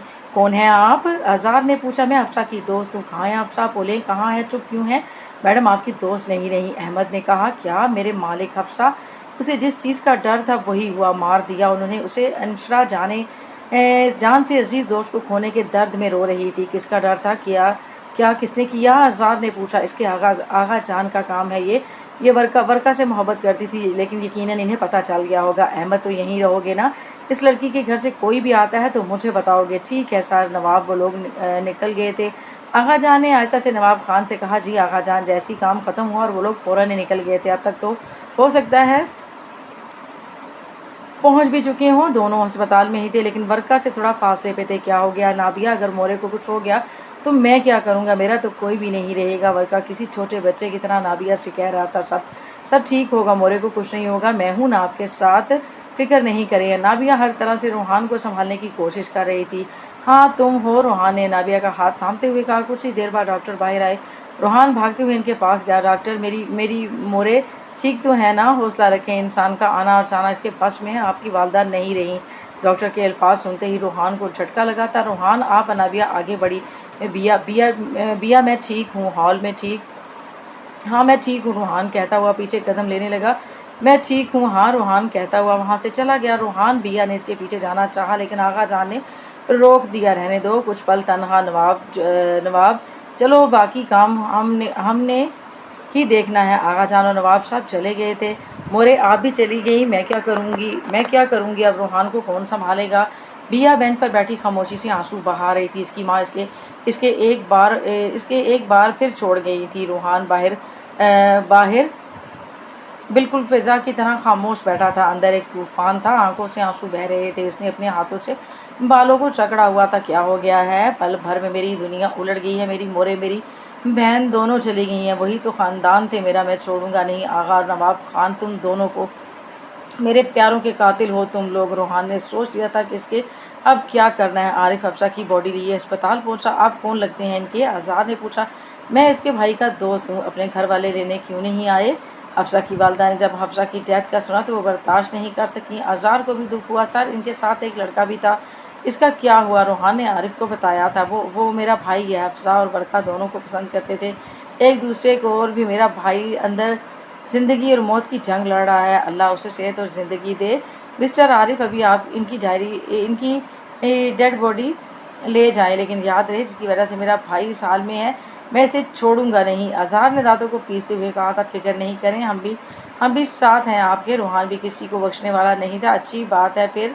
अफजा मेरी जान, मुझे बेचैन करके वहाँ कितने आराम से सो रही हो। मेरे दिल की मलका, माफ़ कर देना मुझे, मैं तुम्हारी हिफाजत नहीं कर सका। लेकिन जिन्होंने तुम्हारे साथ ये सब किया वो अपने अंजाम तक पहुंच चुके हैं। मुझे तो इस लम्हे का इंतज़ार है जब मैं तुम्हारे पास होऊंगा। मेरे दिल से पूछो कितना बेचैन है तुम्हारे पास आने के लिए। सियाह मच्छी ने तुम्हें खुद में समो लिया, तुम अकेले ही मौत के सफ़र पर निकल गई, मेरा इंतज़ार भी नहीं किया। वर्का हमेशा की तरह अफसा की तस्वीर से बातें कर रहा था। इसके कमरे के दरवाजे पर इसकी और भाई इसकी अम्मी और इसके भाई खड़े इसका दर्द सुन रहे थे। अज़ार, मेरे बच्चे की ये हालत देखकर मेरा कलेजा कटता है। जवानी में दर्द मिला है इसे। मेरा बच्चा सारा दिन कुछ नहीं खाता, लेकिन देखो रात को तन्हाई में कैसे कैसे तड़पता है। मेरे मालिक, मेरे बच्चे का ये दर्द ख़त्म कर दे। सालों से इस दर्द में जल रहा है। वो माँ थी और औलाद का दर्द देखा नहीं जा रहा था। अज़ार ने माँ को गले लगाया। अमीर सब के अलावा किसी से उम्मीद नहीं, बहुत जल्द पहले वाला वर्का वापस आएगा। रोहान कब्र के पास बैठा दोनों कब्रों को देख रहा था। थोड़े फासले पे चली गई। ना आप मोरे, मुझे तनहा छोड़कर। हाँ, इतने मजबूत नहीं हूँ मैं। और अफसा तो भाई के साथ ऐसा क्या करता है कोई, मुझसे नहीं बर्दाश्त हो रहा ये सब। रूहान मेरी भाई, हिम्मत कर। वो इतनी ही सांसें लिखवा कर आई थी। आरिफ, रूहान ने कंधे पर हाथ रखते हुए कहा था। आरिफ, मैं तनहा हो गया हूँ, मैं छोड़ूंगा नहीं किसी को। इन्हें में भी वही तकलीफ़ होगी जो मुझे मुझे हो रही है। बिल्कुल रूहान होगी। अब चल, घर में है नाबिया के लिए हम किसी पर भरोसा नहीं कर सकते। ठीक है चल। दोनों घर पहुँचे तो पुलिस मौजूद थी। देखें सर, ये हमारा अपना मामला है, हम निपटा लेंगे। ना ना ना ना ना, तो ये आपका मामला है और ना आप इसे देख लेंगे। तभी आगा जान के कानों में अंदर आते रूहान की आवाज़ पड़ी थी। अशफाक सर, कराची में जो इस केस को देख रहे हैं, मिस्टर अज़ार साहब, आप इनसे रब्ता कर लें और ज़रा मेरे साथ है, मुझे आपसे ज़रूरी बात भी करनी है। रूहान बेयकीनी के आलम में रूहान बेकरी में क्यों बाहर के लोगों को घसीट रहे हो? हम जिरगे में कर लेंगे फ़ैसला। हाँ, जिरगे में, अहमद जिरगा में। आप जहाँ ने मेरी बहन की मौत का परवाना लिखा गया था, वहाँ। रूहान ने आगा जान को गुस्से से घूरते हुए कहा था। रूहान, बस बहुत हो गया। तभी दादी ने कहा था, आप मेरी निगाहें मत बोलिए, आप बीच में मत बोलें, मुझे तो समझ ही नहीं आता, आप लोगों के सीने में दिल है ही नहीं। रूहान, बस कर चल। आरिफ ने रूहान को रोका, वरना बहुत कुछ हो जाता। रूहान आरिफ इश्तियाक को लेकर रूम में चले गए थे। आगा जान अगर इसने साबित कर दिया नवाब साहब को, रूहान के गुस्से से खौफ आ रहा था। मैं ऐसा नहीं होने दूंगा। आगा जान भी ज़िद पे थे। मैं रूहान एग्जीबिशन में यार सना में आ गई हैं, इस मना कर रहे थे, मैं नहीं सुनी है या आकर बोर हो रही हूँ। हाँ, और तुम्हारी वजह से मैं आ गई हूँ। अब इंतज़ार करो, जब यूनिवर्सिटी की गाड़ी निकलेगी तभी हम निकलेंगे। ठीक कह रही हो। उफ, क्या कर सकते हैं, चलो।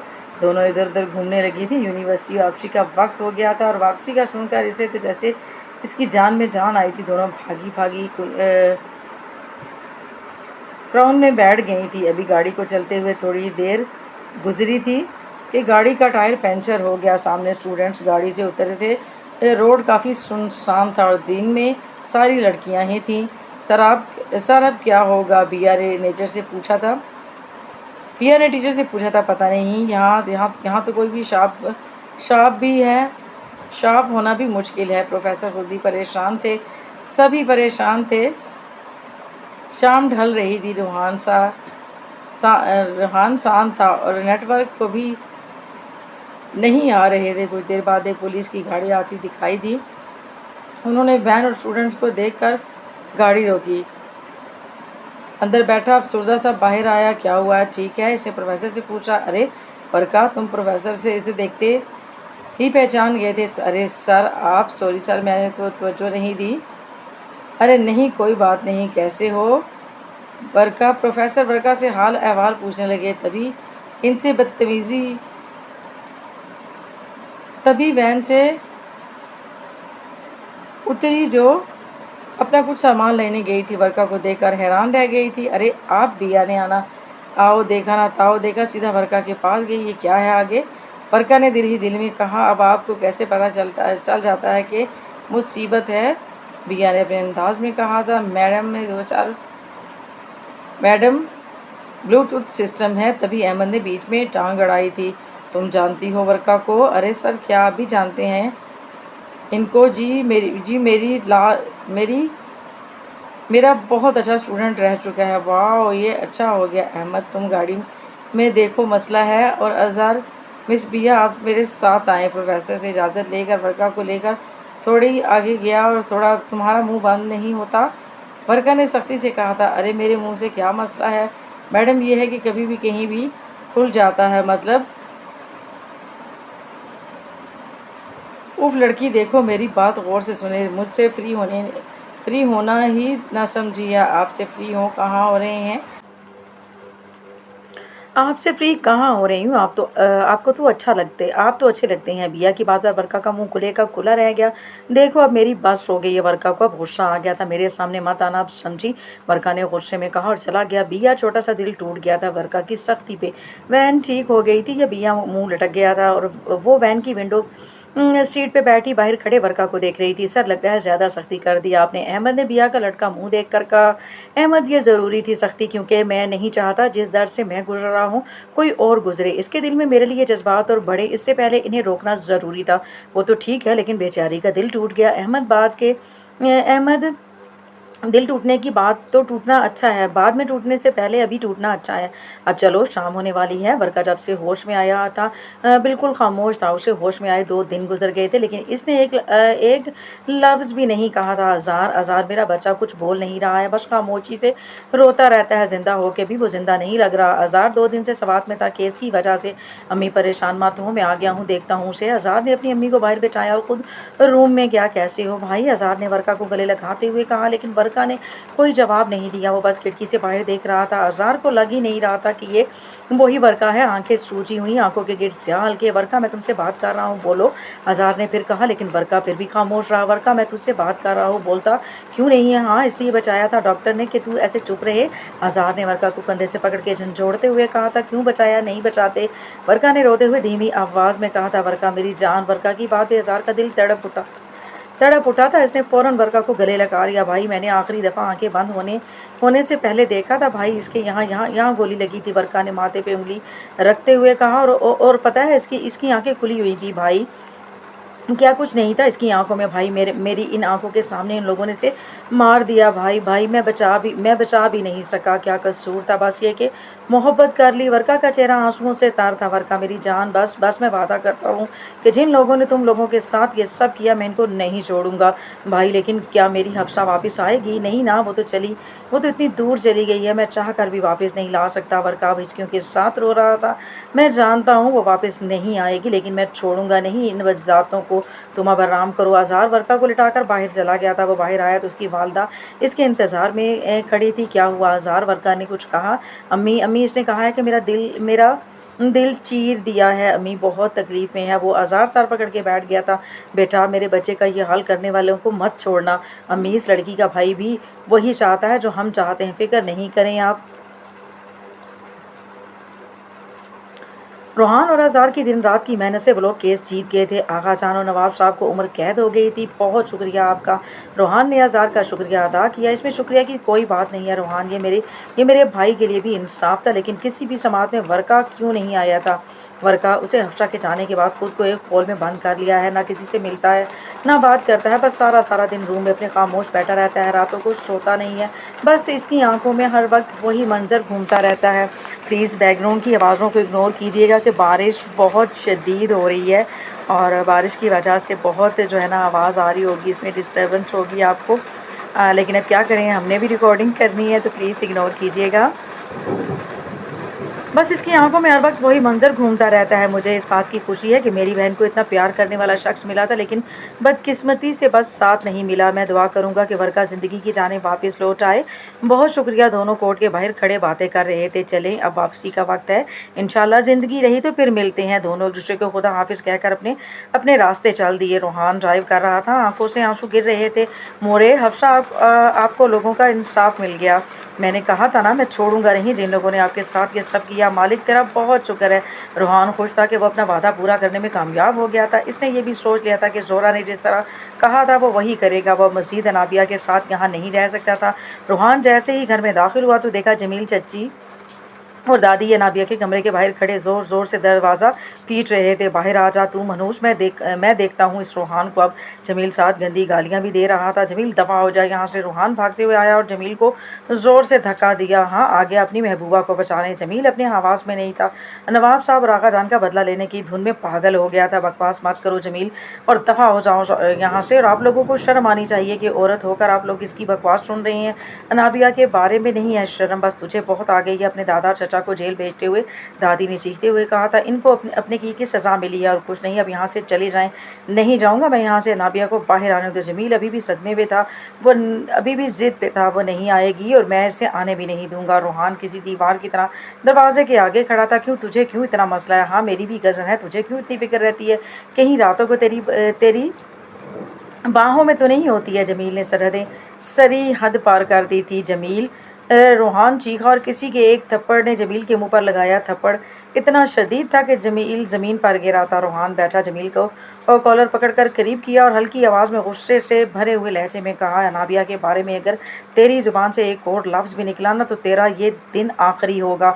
और तो पूछ रहा है कि मुझे क्यों इसकी फ़िक्र सबसे ज़्यादा रहती है और क्यों मैं इसका इतना ख्याल रखता हूँ, तो अपने कान के दोनों पर्दे खोल कर ये बात सुन ले। वो बचपन से मेरे यहाँ रहती है। रूहान ने अपने दिल पर हाथ रखते हुए कहा। रूहान उठा और दरवाजे पर दस्तक दी। नाबिया, दरवाज़ा खोलो, मैं हूँ। बानो को वो नाबिया के साथ छोड़कर आ गया था। बानो ने दरवाज़ा खोला। रूहान ने बेड पर डरी रोती हुई नाबिया को देखा था। नाबिया, मैं आ गया हूँ, अब चुप हो जाओ। रूहान ने इसके आंसू साफ करते हुए कहा था, मुझे यहाँ से ले चले रूहान। नाबिया ने रूहान का हाथ थाम कर कहा था, अभी जा रहे हैं हम। मैं इस दोज़ख में मज़ीद ना तो रह सकता हूँ, ना ही तुम्हें रहने दे सकता हूँ। बानो, खान बाबा को बुलवाएं और आप भी तैयार हो जाएं, हम अभी निकल रहे हैं। जी बड़े साहब, अभी बोलती हूँ। बानो कहकर बाहर चली गई थी। वापस खान बाबा को साथ लेकर ही आई। खान, आप दोनों मेरे साथ कराची जाएंगे और आज से वहीं रहेंगे। अब ये मेरा और अनाबिया का सामान गाड़ी में रखें। ठीक है बड़े साहब। रूहान अनाबिया ने हाथ थाम कर बाहर आया तो तीनों बाहर खड़े थे। मैं शुरू से ही कह रही थी ले उड़ेगी ये रूहान को, और देख लें वही हुआ। चची ने अपनी ज़ुबान से जहर उगला। रूहान, आज तो बच गए तुम लोग, लेकिन जिस दिन मुझे मौका मिला इस दिन मैं छोड़ूंगा नहीं। जमील ने धमकी दी थी। रूहान उन लोगों के मुँह नहीं लगना चाहता था, इसलिए खामोशी से अनाबिया को लेकर चला गया था। बिया जब से घर आई थी इसका चेहरा उतरा हुआ था। वो आकर सीधा अपने रूम में चली गई थी। बानो, खान बाबा दोनों को ही लगा कि कुछ हुआ है। रात हो गई थी लेकिन बिया अभी तक नीचे नहीं आई थी। बानो काम कर रही थी किचन में। खान बाबा बैठे किताब पढ़ रहे थे। तभी दरवाजे से कोई अंदर आता दिखाई दिया। आप? बानो और खान बाबा दोनों ने ही सामने मौजूद इंसान को देखकर हैरान हो गए थे। आहिस्ता, बिया कहाँ है? इसने इधर उधर देखते हुए कहा। वो अपने कमरे में है, शाम से नीचे आई नहीं आई, मूड ठीक नहीं है। कोई बात नहीं खान बाबा, मैं आ गया हूँ ना, सब ठीक हो जाएगा। आप मेरा सामान रूम में रखें, मैं आता हूँ। वो कहकर ऊपर चला गया। रूम का दरवाज़ा लॉक नहीं था। वाहिद चाचा कदम बढ़ाता हुआ अंदर गया। देखा तो सामने बेड पे बिया मुंह पर तकिया रखे लेटी हुई थी। बानो, आपको क्या लगता है आप ऐसे आएंगी तो मुझे पता नहीं चलेगा? बिया जागी हुई थी। इसे लगा शायद बानो है, लेकिन जब कोई जवाब ना आया तो बिया ने फिर कहा, बानो बोलती क्यों नहीं हो? इस बार भी जवाब नहीं मिला तो बिया ने चेहरे से तकिया हटाया, लेकिन सामने मौजूद इंसान को देखकर खुशी से इसकी चीख निकल गई थी। आप? बिया बेड से उतरी, भागते हुए जाकर रूहान के गले लग गई थी। अरे अरे, आराम से लड़की, गिर जाऊंगा। क्या गिर जाऊंगा? पूरे 6 महीने और 15 दिन बाद आए हैं आप ज़रा याद नहीं आई मेरी? बिया ने शिकवा किया। अरे मेरी जान, काम बहुत ज़्यादा था तभी। हाँ, आपके काम ख़त्म ही नहीं होते। अब आप 1 महीने से पहले नहीं जाएंगे? बिया ने हुक्म दिया। रूहान ने इसकी आंखों में देखा। दिल ने कहा बस चले तो सारी उम्र के लिए रुक जाऊं। सुना मैंने क्या कहा? हाँ, नहीं जाऊंगा। मूड क्यों ख़राब था? हाँ, खान बाबा ने बताया नहीं? वो आप इतने दिनों से आए नहीं थे ना, तभी। अरे मेरी जान, अब आ गया हूँ ना, फिक्र नहीं। चलो अब नीचे, मुझे बहुत भूख लगी है। रूहान की वजह से बिया का मूड अच्छा हो गया था। बिया तो यूनिवर्सिटी में बैठी वर्का का सोच रही थी, तभी इसे कुछ याद आया और भागती हुई सीधा प्रोफेसर के रूम में गई। अरे क्या हो गया है? ऐसे भागी भागी क्यों आ रही हो? बिया के अचानक आने से प्रोफेसर चौंक गए थे। सर वो बिया भागते भागते आई थी, तभी इसकी सांसें फूल रही थी। बैठो यहाँ, ये लो पानी। और प्रोफेसर ने इसे सोफे पर बैठाया और पानी दिया। बिया ने एक ही सांस में सारा पानी पी लिया। अब बताओ सर, आपके स्टूडेंट वर्का याद है ना? हाँ याद है। क्यों, क्या हुआ? सर वो आपके स्टूडेंट थे ना, तो आप मुझे इनके बारे में बता सकती हैं? कुछ हुआ है क्या जो पूछ रही हो? नहीं सर, प्लीज़ कुछ भी पता है तो बता दें। अच्छा पूछो सर, वो इतने सख्त क्यों हैं? सर वो ऐसा तो नहीं है, वो तो यूनिवर्सिटी का बहुत अच्छा स्टूडेंट था, हर वक्त मुस्कुराता रहता था। सर ने पिछले दिनों को याद करते हुए कहा। लेकिन सर उनको देखकर ऐसा तो नहीं लगता कि वो कभी ऐसे होंगे। बिया, वो ऐसा था, लेकिन एक बदकिस्मत हादसे की वजह से वो बदल गया। सर कैसा हादसा? मुझे ज़्यादा तो नहीं पता, लेकिन इतना पता है कि यूनिवर्सिटी की लड़की थी, मुझे नाम तो नहीं याद क्योंकि वो इस डिपार्टमेंट की नहीं थी। वर्का और वो दोनों एक दूसरे को बहुत पसंद करते थे, लेकिन लड़की के घर वालों को पता चल गया था तो उन्होंने दोनों को मरवाना चाहा, लेकिन बदकिस्मती से वो मर गई और वर्का बच गया। बिया के दिल में कुछ शक बेदार हो रहे थे। सर क्या वो लड़की सवाद से थी? बिया की आंखें नम हो गई थी। ये नहीं पता, लेकिन इतना पता है वो कराची से नहीं थी। बहुत बहुत शुक्रिया सर। बिया किसी रोबोट की तरह चलती हुई बाहर चली गई। बिया, अरे बिया। सर बिया को आवाज़ देते रहे, लेकिन उसे कुछ सुनाई ही नहीं दे रहा था। वर्का भाई आज़ार वर्का के रूम में आया तो वर्का आंखें बंद करके लेटा हुआ था। आज़ार की आवाज़ पर उठ के बैठ गया था। जी भाई बैठें।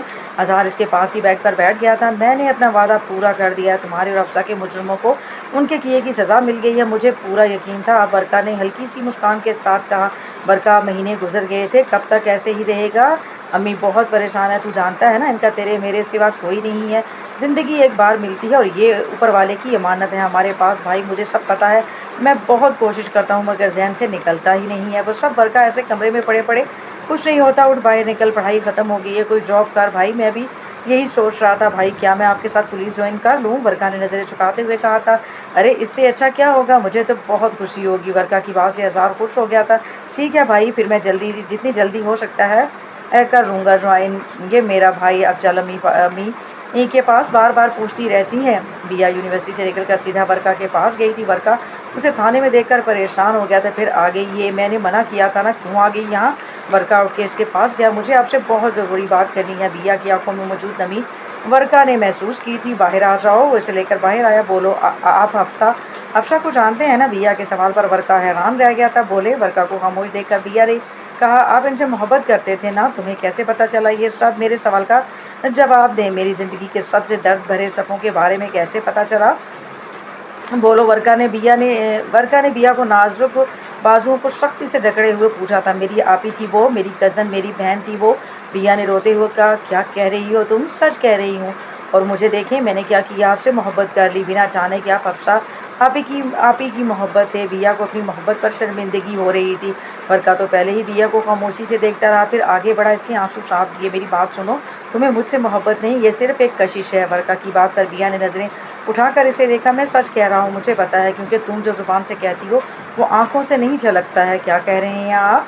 बिया देखो, मेरे दिल में हफ्सा थी और रहेगी। मेरे दिल में इसकी मोहब्बत की मोहर है। मैंने अपने दिल के दरवाजे बंद कर लिए हैं।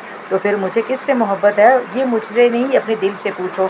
कोई ऐसा ज़रूर होगा जिसके लफ्ज़ों से, आंखों से, अमल से तुम्हारे लिए मोहब्बत झलकती हो, जो तुम्हारे लिए सब कुछ करने को तैयार हो, जिसको तुम्हारी फ़िक्र हो, हर चीज़ से ज़्यादा हो। बिया खामोशी से वर्का की बातें सुन रही थी। वर्का ने इसके दोनों कंधों पर हाथ रखा हुआ था। दोनों इस बात से बिल्कुल बेखबर थे कि कोई इनकी तस्वीर ले रहा था। वर्का, क्या सच में ऐसा है? इस तरह तो सिर्फ रूहान करते हैं, लेकिन उन्होंने कभी कुछ कहा नहीं। बिया, वो हमेशा कहता होगा, तुमने महसूस नहीं किया होगा। वो हमेशा अपने हर अमल से मोहब्बत दिखाता होगा, लेकिन तुमने कभी महसूस नहीं किया। समझ रही हो ना? बिया को वर्का की बताई बातें समझ आ रही थी। उसे बचपन से लेकर आज तक किया जाने वाला हर अमल रूहान का याद आ रहा था। शायद आपके ज़रिए मुझे सही इंसान तक पहुंचना था। मैं देखना चाहूँगी आपकी बातें सच हैं या नहीं। बिया सब सच होगा, और ये बात आप अपने जहन से निकाल दो कि तुम्हें मुझसे मोहब्बत है। मैं तुम्हें सिर्फ अच्छा लगता था। अच्छा लगने और मोहब्बत होने में फ़र्क होता है, लेकिन याद रखना, तुम मुझे ज़िंदगी के हर मोड़ पे मुझे एक अच्छा दोस्त पाओगी। जब कभी मुश्किल में होगी तो इस दोस्त को याद कर लेना। मैं माफ़ी चाहती हूँ, मुझे माफ़ कर दीजिएगा। बिया को अपनी हरकत पर शर्मिंदगी महसूस हो रही थी। कोई बात नहीं, तुम ही ने तो कहा था सही इंसान तक पहुँचने का ज़रिया बना हूँ। वर्गा ने मुस्कुराते हुए कहा, अब जाओ वरना रूहान परेशान हो जाएगा। ठीक है, खुदा हाफिज़। बिया कहकर चली गई थी। हफ्सा अपनी ना सही किसी और की तो मोहब्बत मुकम्मल होगी ना? वर्का ने आसमान की जानिब देखते हुए कहा था। बिया घर आई तो देखा रूहान सोफे पर बैठा लैपटॉप खोले काम कर रहा था, और साथ ही साथ फ़ोन पे आरब से काम के बारे में बात भी कर रहा था। बिया आकर रूहान के सामने सोफे पर बैठ गई और इसे देखने लगी। रूहान ने भवें उठाई और जैसे पूछ रहा हो क्या हुआ। बिया ने मुस्कुराते हुए नफ़ी में सर हिलाया। बिया पिछले 10 मिनट से वैसे ही इसे देखे जा रही थी। आरिफ, मैं बाद में कॉल करता हूँ। रूहान ने फ़ोन बंद किया और आकर बिया के साथ बैठ गया। क्या बात है, ये पिछले 10 मिनट से अपनी आंखों से मेरा एक्सरे क्यों कर रही हो? बस ऐसे ही आपको देखने का दिल कर रहा था। अरे वाह, आज तो तेवरे बदले हुए हैं। रूहान ने मुस्कुराते हुए कहा, अच्छा ये बताएं आप मुझसे कितने साल बड़े हैं? ये उम्र का ख्याल कैसे आ गया? अरे बताएं तो सही। 12 साल। 12 साल चलेगा, बिया ने मुस्कुराते हुए कहा और उठकर अपने रूम में चली गई। खैर हो ना जाने क्या हो गया है इसे, रूहान ने दिल में कहा था। रूहान रूम में बैठा काम कर रहा था, तभी दरवाजे पर दस्तक हुई। मैं अंदर आ जाऊँ? बिया की आवाज़ आई। तुम्हें कब से इजाज़त की ज़रूरत होने लगी? आ जाओ। नहीं, ऐसी मुझे लगा शायद मसरूफ़ हूँ। बिया ने साइड टेबल पर चाय का मग रखते हुए कहा, अच्छा बैठो यहाँ। रूहान ने उसे बैठने को कहा। किस चीज़ की ज़रूरत तो नहीं है ना? नहीं, सब है मेरे पास। बिया, अरे वो कोई डिमांड भी नहीं? अरे वाह, कोई डिमांड भी नहीं? रूहान ने मुस्कुराते हुए कहा, लो अच्छा है ना, नहीं किया आपके पैसे बच गए। हाँ, इतना ख्याल कहीं अटैक ही ना हो जाए। रूहान ने दिल पर हाथ रखते हुए कहा था, अल्लाह ना करे कुछ हो आपको। बिया ने फिक्र से कहा, हाय जब ऐसे फिक्र करती हो ना तो बहुत अच्छा लगता है। बिया बस रूहान को कहते और मुस्कुराते हुए देख रही थी। मैडम, रूहान ने बिया की आंखों के आगे चुटकी बजाते हुए कहा, हाँ आप काम करें, मैं जा रही हूँ। बिया भागते हुए रूम से चली गई थी। क्या हो गया है इसको, कुछ अलग अलग लग रही है। बिया होने वाली तब्दीली रूहान ने भी नोट किया था। रूहान बैठा कुछ काम कर रहा था, तभी इसके व्हाट्सएप पर किसी अनजाने नंबर से कॉल आई। हेलो जी, कौन कौन हो, ये मत पूछ, कुछ बताना है वो सुन। क्या बदतमीजी है ये। रूहान को गुस्सा आ गया। मैंने कहा ना जो बताना है वो सुन। वो तेरी दिल रुबा बिया बाहर गुल खिलाती घूम रही है। अपनी गंदी जुबान से बिया का नाम भी मत लेना। तू है कौन। रूहान को शदीद गुस्सा आ रहा था। चल मेरी बात पे यकीन नहीं है ना तो तस्वीर भेज रहा हूँ, वो देख ले। दूसरी जानिब मौजूद बंदे ने कॉल कट की और कुछ ही लम्हे बाद इससे ही नंबर से कुछ तस्वीरें आई जिसमें बिया के कंधे पर किसी ने हाथ रखा हुआ था। तस्वीर में लड़के का चेहरा नज़र नहीं आ रहा था।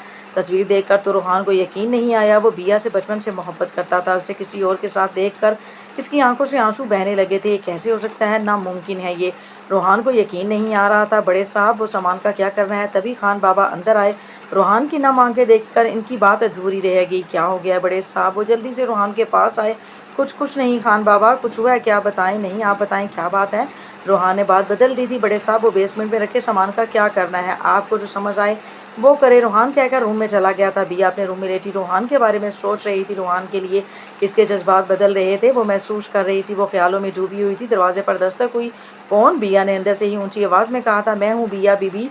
बिया खान बाबा की आवाज़ पहचान गई थी। उठकर दरवाज़ा खोला। क्या हुआ खान बाबा। बिया ने खान बाबा के चेहरे पर मौजूद परेशानी को देखते हुए कहा। वो बड़े साहब ने थोड़ी देर पहले मोबाइल में कुछ देखा फिर रोने लगे। मैंने पूछा तो कहा कुछ नहीं।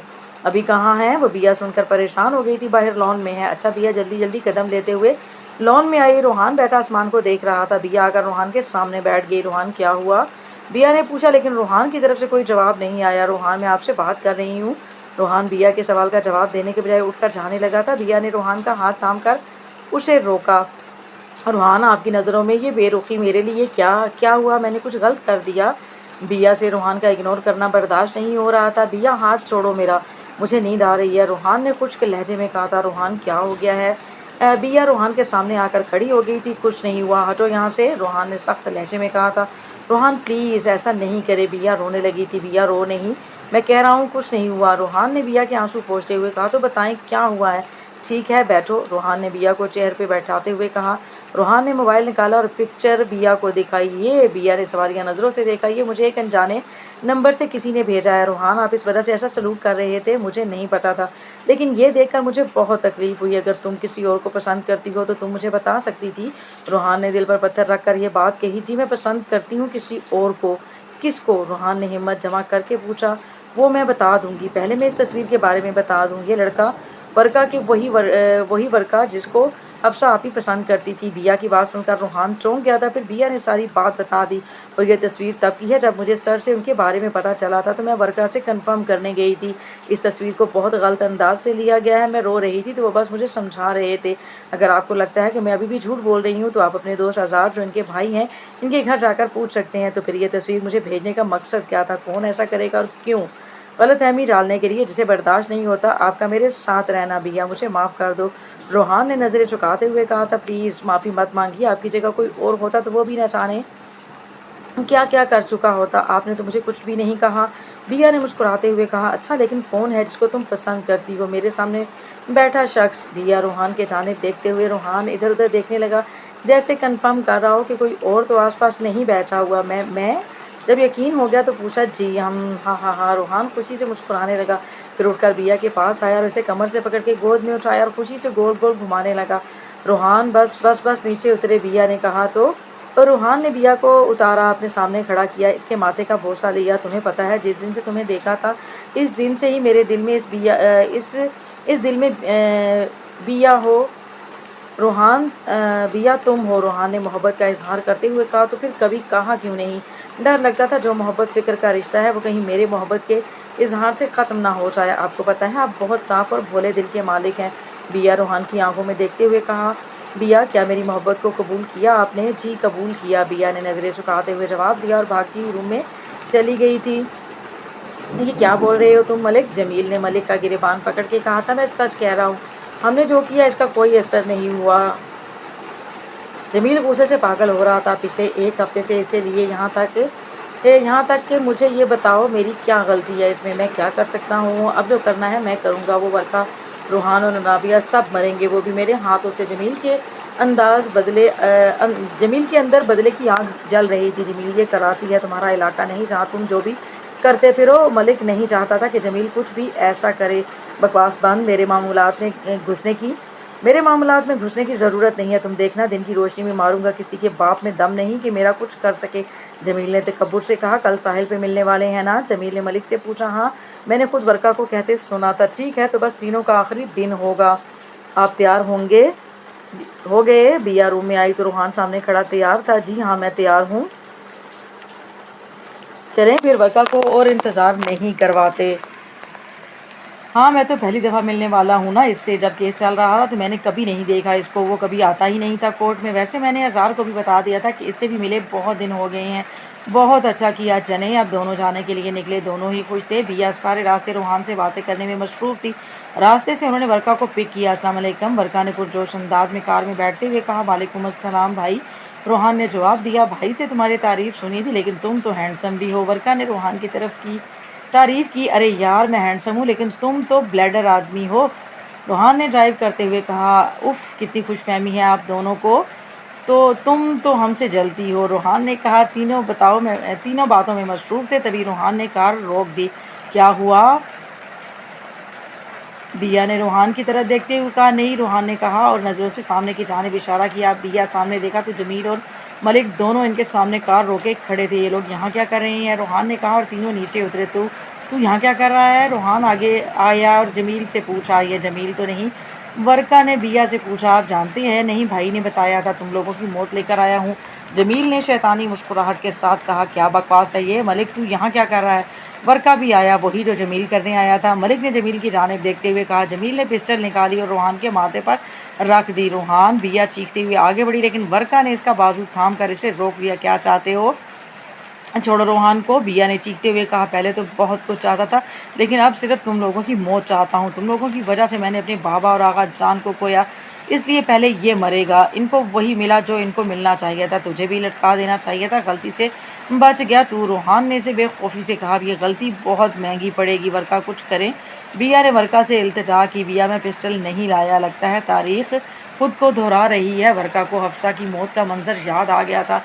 तभी हवा में गोली चलने की आवाज़ गूंजी। सबकी सांसें रुक गई थी। गोली लगी थी, लेकिन रूहान को नहीं, जमील को, और गोली चलाने वाला जमील के पीछे था। भाई, वर्का ने देखा था, अज़ार के हाथ में गन थी और गोली जमील के सर में पेवस्त थी। जमील अपने बेजान वजूद लेकर ज़मीन पर गिरा। मलिक ने भागना चाहा, लेकिन रूहान ने पकड़ लिया। पिछली बार नहीं बचा सकता था ना मैं, लेकिन आज मैं ये दोबारा नहीं होने दे सकता। अज़ार, तुम डायरेक्ट आने वाले थे ना यहाँ? रूहान ने कहा। अहमद ने से जलील की बातें सुन ली थी, वही मुझे यहाँ लेकर आया है। अच्छा हुआ आप आ गए, वरना न जाने क्या हो जाता। बिया की डर की वजह से रो रही थी। बिया, कुछ नहीं हुआ है, बस।